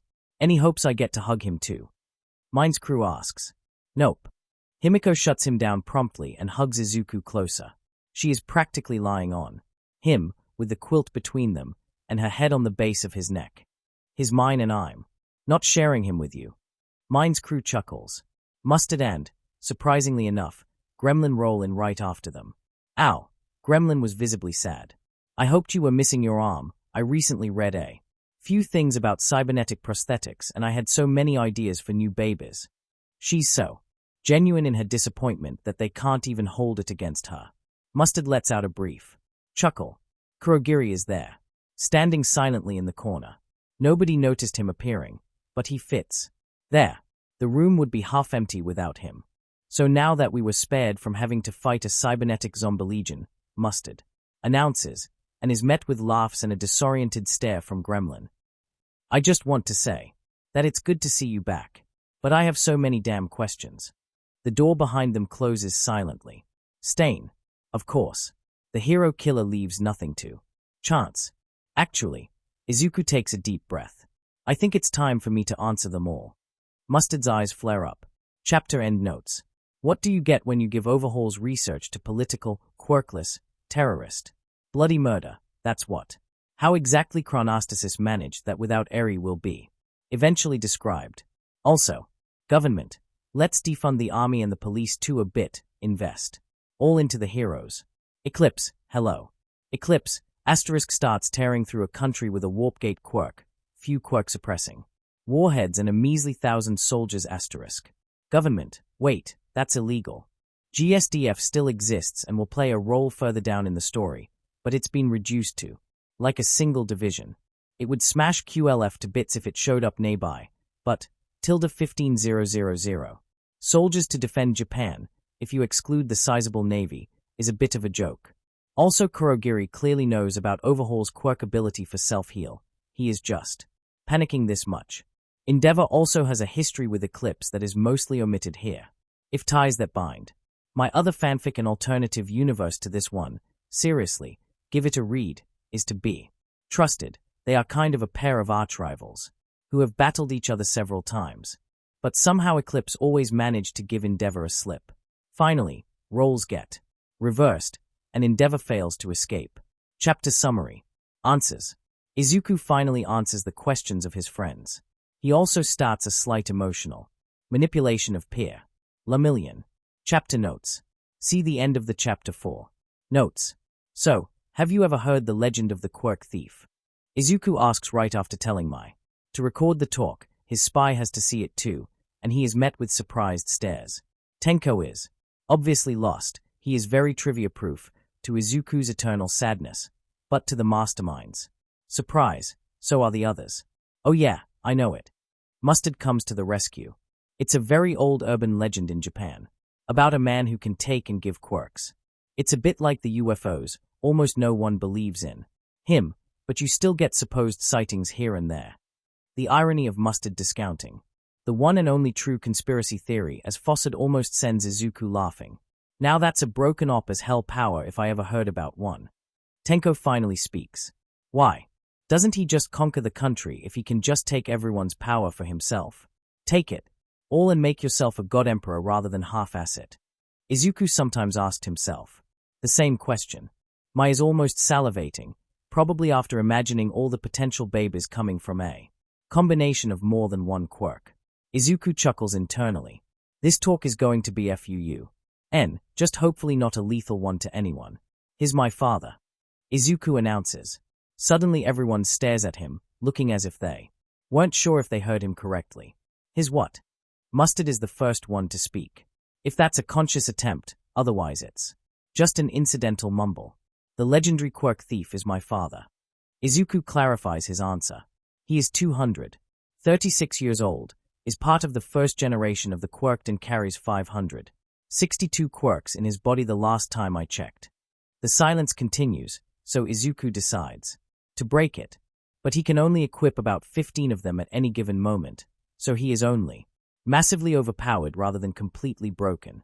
He can see them all trying to process the news. They know he is no liar, but what he just said was too groundbreaking and impossible for them to accept it instantly. Holy shit. Mustard is, once again, the first one to speak. This isn't a joke, right? No, it isn't. Izuku replies. For something like 2 centuries he was pretty much a shadow emperor of Japan. He ruled its entire underworld, getting people to follow him by granting them quirks he took from those who defied him. He did the same thing to many politicians, and has disposed of pesky heroes whenever and however he wanted. But he retired recently after getting 2 consecutive United States of smash to the face and spending 6 years on life support. All Might beat him. Hitoshi is torn between or in shock. Like, how? And that is a very good question. 1 quirk versus 15 sounds like an unfair fight, to say the least. They have a history together. Izuku replies. It's time for the probably even bigger revelation. But, well, no more lies. Long time ago my dad had a brother who was thought to be quirkless but was a hero at heart. A true hero. Father gave him a weak power. Stockpiling quirk, probably as a method of control. He was kinda a dick back in his time. Izuku says, unleashing an understatement of a millennium. Turned out that the brother had a fairly useless quirk that allowed itself to be transferred to others without any other ability. But it fused with the power stockpiling quirk and created something special. So for 2 centuries my uncle and then his descendants were rising to challenge my father, their quirk, growing stronger with every inheritor, until finally the most recent holder, All Might, was strong enough to win. Narrowly. Dad apparently tore out All Might's stomach and lung, and was only taken down because he didn't expect All Might to charge at him with his innards sticking out. Izuku sighs. To make things look even more like a grisly fairy tale, Dad's quirk is called All for One, while his brother's called One for All. That's, wow. Mustard announces after a few seconds of complete silence. I mean, holy shit, I don't even know how to comment on that. Even the years he spent with increasingly outlandish conspiracy theories didn't prepare him for that. Welcome to the club. Mind's crew replies, the shock on his face equaling the signs of insomnia and strength. Just, why didn't you mention that earlier? Himiko and Tenko seem to agree with that question, eyeing Izuku curiously. Because I was afraid. Izuku answers honestly. Not about myself, but about you. If even a single one of you got caught and said something that would make Nedzu or the Commission suspect I'm in any way or shape connected with the quirk thief, it would be the end of everything. My father is Japan's unspoken boogeyman. All Might, Nedzu and the president of the Hero Commission probably still have nightmares about him. If there was even a shadow of doubt about his apparent death, the UA and HPSC would immediately stop infighting and would work together to annihilate the League and everyone connected to it. Still, I'm sorry for hiding all of that from you. Now that sounds like a very Izuku thing to do. Himiko replies after a few seconds. She is still hugging him, so things can't be that bad. I think I can say apologies accepted for everyone here, yes. They all agree, either vocally or through nods.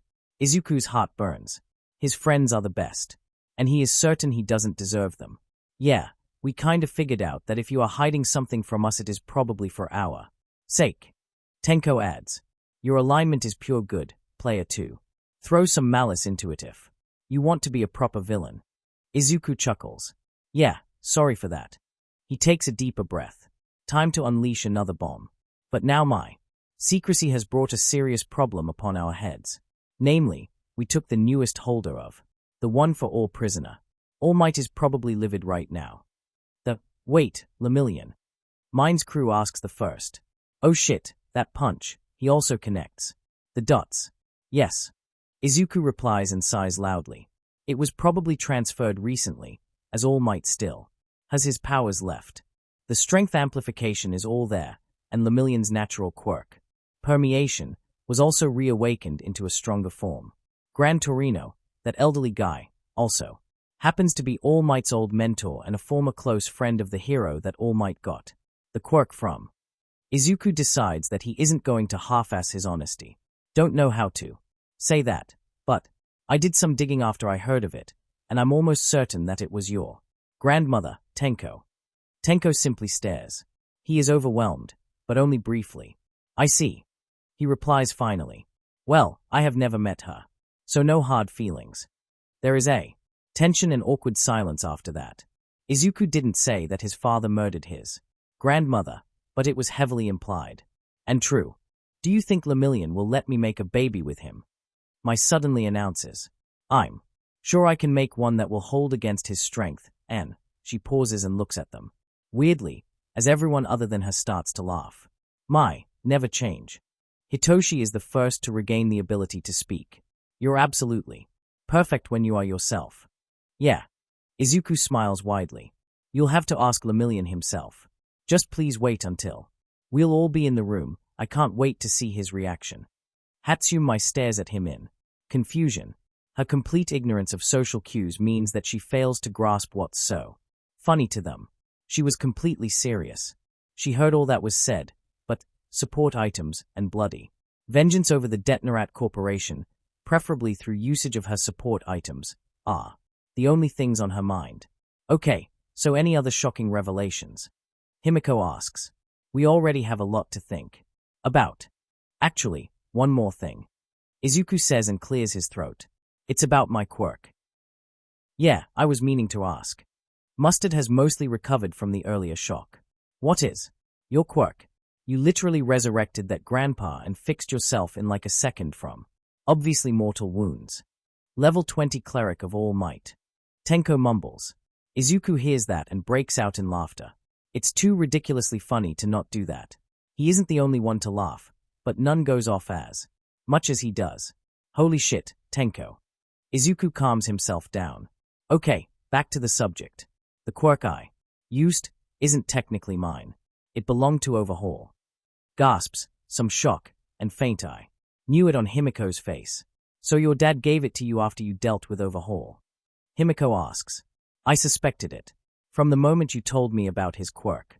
Papajiri mentioned that your dad was involved in the Shai Haseikai raid, so you were quirkless before that, yes. Yes, NT. Now she stares at him questioningly. Father took Overhaul's quirk from him and gave it to me. I refused to take any from him earlier, because honestly, they are almost uniformly stolen, and from people I don't even know, but in most cases were pretty nice. But Overhaul, he was my catch, so to speak, and I knew that Overhaul deserved having his quirk taken. He takes a deeper breath. It's going to get wild. Only when he transferred it to me, it turned out that I already had a quirk. I was probably going to be a natural late bloomer like Eclipse, but the quirk transfer awoke it earlier. And this second quirk was all for one. Stunned silence. Even my registered the words and was shocked. Oh my god. Mine's crew speaks first. He is probably in equal terms amazed by what he just heard and terrified by the implications of what's going to happen if that knowledge goes public, and perhaps by the implication of the #1 quirk nerd having a quirk that lets him take quirks. How many? Tenko goes straight for the throat. Oh, 10 quirks at the moment. Izuku replies, but I can only keep 2 active besides the all for one. Dad said it will get stronger with time and training, and that he could only keep 1 active when he was my age. He decides to not mention how he, at some point in his life, played catch with his dad, catch with quirks. Good training method, but rather an odd thing to describe. But only overhaul is actually stolen. The rest I got by looking through palliative care wards and buying them from people. Nobody notices that some old and infirm people stop using their quirks, and I had a lot of money to pay their families. So, this is how you survived the punch. Himiko, of course, connects the dots first. Well, yeah. Izuku replies, I use survivor and life support. The former lets me scale down a lethal wound to nil-lethal several times, although the punch shaved off all charges from it. Life support is a quirk that keeps me alive for as long as I do not suffer an instantly fatal wound. Then is the overhaul and all for one that I already mentioned. The remaining 6 quirks are reflex boost, strength amp, night vision, notice me not, slow mo, and long day. I can figure out the first 3 easily. Tenko comments, the rest, notice me not, just makes me harder to spot and focus on. Izuku explains, but it works best when I'm in a crowd or there is something else to gather attention near me. Pretty useless if I use it now. Slow-mo makes me think way faster for up to 10 seconds. So I see. Everything moves slowly. But I'm not moving any faster than said everything, so it's something to use to quickly conjure a plan when surprised by something. And long day. That was going to get nasty. Lets me wake up fully rested after 4 hours of sleep. I hate you and I'm so going to the police if you don't give it to me. Mindscrew's reply is instant. Mustard and Himiko laugh. Tenko only grins. I thought about it, actually. Izuku answers promptly and hurriedly, but without the all for one to save as a foundation, there is like a 30% chance that giving you a second quirk will turn you brain dead. Is that a risk you're willing to take? I would if it was 20%. Mindscrew replies and grins tiredly. More laughter in the room. All right, so this time I'll be the one to ask. Any more shocking revelations? Actually, maybe just one tiny little thing. Izuku answers and Hitoshi gives him a death glare. Hellhound and the other beasts we used during the assault were made by an old co-worker of my father. Old, as in he has a longevity quirk and is more than a century old. Also he is a mad scientist to equal overhaul. Himiko stares at him with badly concealed anger. He doesn't know I'm my dad's son, and he thinks that he died. But not before making me, a completely random kid, his successor and handing over his quirk. So I'm doing my best to limit his maniacal evilness while figuring out how to safely dismantle his petty empire, because if he goes renegade or I try to take him down and he survives, he might announce to the world that I'm my father's successor and then we are all dead. And those Numus? Mustard asks. Animals bearing some weak quirk, given more by me and him, while also seriously revamped biologically by our resident Dr. Evil. Izuku replies honestly. He thinks I'm stealing said quirks, but I'm just getting them from Dad. Or at least the second-gen Numus are former animals. Izuku takes a deep breath. He used humans before I took the business over. Being brain-dead and unfailingly obedient was apparently a feature rather than bug back. Then, I want to stab him. Himiko announces. Even Mai is horrified, probably due to comparing her babies with doctors.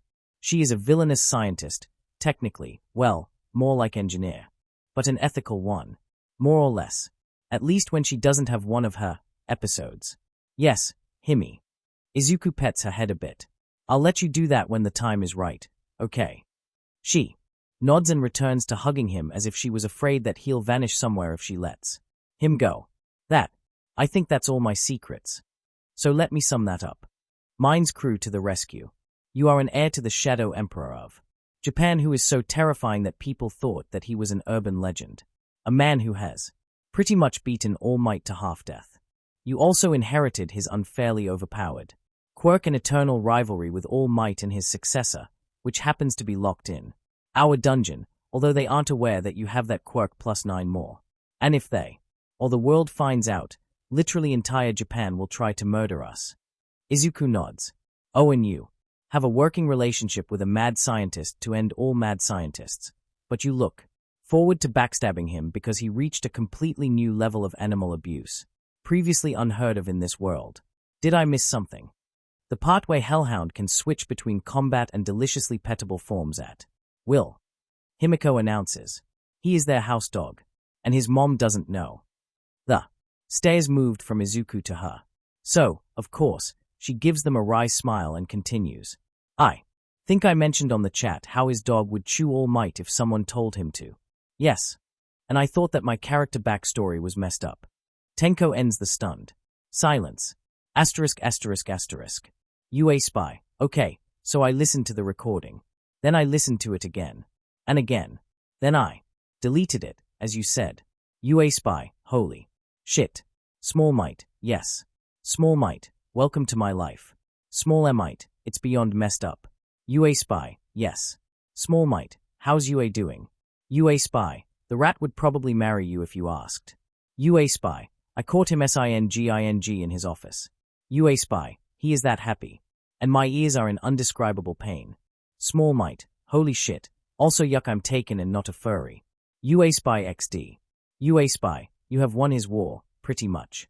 Sure, the commission is still strong in funds and covert operatives, but your stunt in Hosu has pretty much murdered its public support. UA spy. 4 million people signed a petition to rename it into the Villain Public Safety Commission. And it's still getting signed. UA spy. A lot of people claimed that Darby was talking shit, but then the 2 rejected kids of Endeavor came forward, confirmed all that was said, and mysteriously vanished. They are now living within the UA grounds. Nedzu played that masterfully. UA spy. Also Eraserhead got the youngest Todoroki to go to a quirk counseling and therapy. UA spy. Even the diet starts mentioning that some reforms are needed once the QLF is stopped. If they didn't, they can forget about re-election even with Commission's support. UA spy. All Might. So Night Eye and Eraserhead are absolutely livid, though. Small Might. I'm going to deal with them when I deal with the captives. UA spy. Sounds nasty. Small Might. Nah. Small Might. How's Blueberry? UA spy. Fighting on the front line. I saw her in a recording from one of the cities. UA spy. She doesn't look super happy about what's happening. Small Might. Crap. Keep me updated. If she needs a lift out of the QLF, we're ready to provide it. Small Might. I might even throw in a quirk if she wants to. UA spy. I'll keep that in mind. UA spy. And I won't mention the quirk offer until she's out. Small Might. Smart co-workers are a blessing. Akatani Mikumo. I lived, bitch. Sawa Tokeo. Oh shit, you're alive. Asterisk asterisk asterisk. Sawa Tokeo. Dude, I already had you dead and buried in my mind. Akatani Mikumo. Was pretty damn close, but the QLF missed. Akatani Mikumo. Holy shit, what a mess. Akatani Mikumo. Don't tell Eraser that I'm back. I'm going to tell him myself. Sawa Tokeo. Okay. Sawa Tokeo. So the big boss told me to ask you. Sawa Tokeo. Did you know about the QLF attack? Akatani Mikumo. I found out like 5 minutes before it happened. Akatani Mikumo. Had only enough time to hide in the basement and pull out a gas mask. I didn't think that the QLF could make it a gas, but I knew that chronostasis is oddly competent at times, so I prepared for the worst-case scenario. Sawa Tokeo. So in this case, Big Boss told me to tell you that we are extremely grateful for your warning. Sawa Tokeo. The Alliance avoided casualties in Hosu thanks to you. Akatani Mikumo. What would have happened if I knew earlier but didn't tell anyone? Sawa Tokeo. You don't want to know. Akatani Mikumo. Fair. Akatani Mikumo. GTG by. Asterisk asterisk asterisk. When Lemillion returns to the cell, his splints are gone, but he is able to walk normally. No sign of broken bones. And he had a lot of them. You alright, kid? Gran Torino asks in a worried tone. Tenya stares from the back of the room. The second ingenium seems to be powered mostly by spite and hatred towards Stain. And Gran Torino and Lemillion failed to fix it thus far. Yes, sensei. Lemillion replies before sitting down on the floor. No idea what they did to me, but my bones are fixed. They put me on the stretcher outside of the room. made me breathe in something that left me unconscious, and I woke up able to walk. Mirio shakes his head. He is genuinely confused. One of them, I think it was Mine's crew, told me to not overdo it, because if I move too much before they mend themselves properly, I'll break them. Again. It sounds reasonable enough. The healing quirks are rare, especially as Lemillion doesn't appear exhausted, so whatever they did to him doesn't work like the recovery girl's quirk. What are the chances of League having access to someone more powerful than her? They are imprisoned for 4 days now, without news from the outside. Even their very captors didn't appear particularly interested in them. One of them, big, silent and cross bearing type, splintered and bandaged Lemillion's broken limbs. 2 or 3 others are bringing them food. There is also someone nearby to lead them to the nearest toilet if they shout. Lemillion is still smiling. He agrees with Sir Night-Eye. For as long as you maintain your spirits and are capable of joking and smiling, you aren't broken, even when your limbs are. Gran Torino smacked his head when he said that aloud yesterday. The part where he is now a murderer is much harder to swallow. Oi, kid. Gran Torino spots it, of course. Don't make this face. It's like you aren't sure if you are smiling or not. It's pissing me off. Just decide on one face and stick to it. Lemillion smiles a bit more. Listen, if I were you, I'd punt that asshole right in the face too. Sometimes you get villains like that. None of them even consider Legion's survival. Gran Torino didn't see him, but Lemillion's rushed description of events told him everything. You don't survive such wounds without being right next to a fully staffed hospital. I killed a kid. Lemillion replies quietly. He was, like what, 15 or 16 years old. Good. Ingenium mumbles in the corner. He deserved that. Gran Torino can't move like he used to with that damn quirk suppression collar. But he can still smack a student on his head when they deserve it. Ouch. Ingenium is startled. Stop that, Tenya. Gran Torino says with his best stern teacher you just pissed tone. It's unbecoming of a hero. It would make your brother smack your head like I did. And you are disrespectful to Lemillion's problems. Sorry. Is all they get from Tenya. Gran Torino has a lot of work ahead of him. The door of their cell opens. It's the lizard man.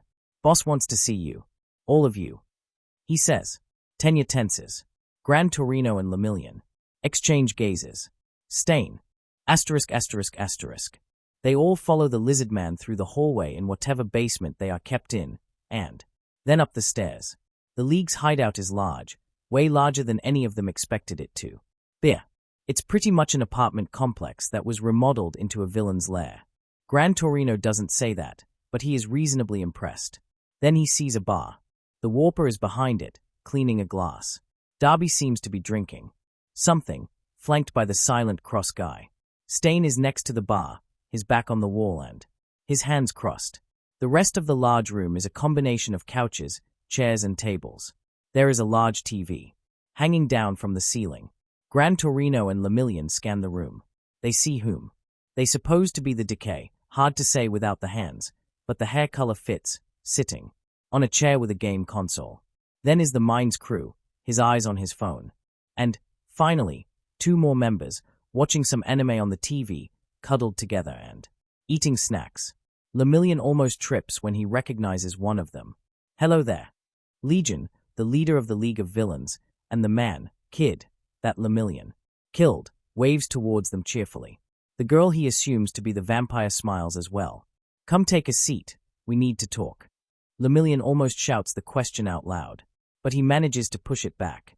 Gran Torino and Tenya remained silent, but they were just as shocked as he was. They all sit next to each other on a couch next to the TV. Legion and Vampire sat in front of it, the captives to their left, and Mine's crew and Decay to their right. Sorry for the arrangements. Legion announces with a smile that actually feels genuine. I'm a bit starved after the treatment. Touch starved as well, apparently. How are you still alive?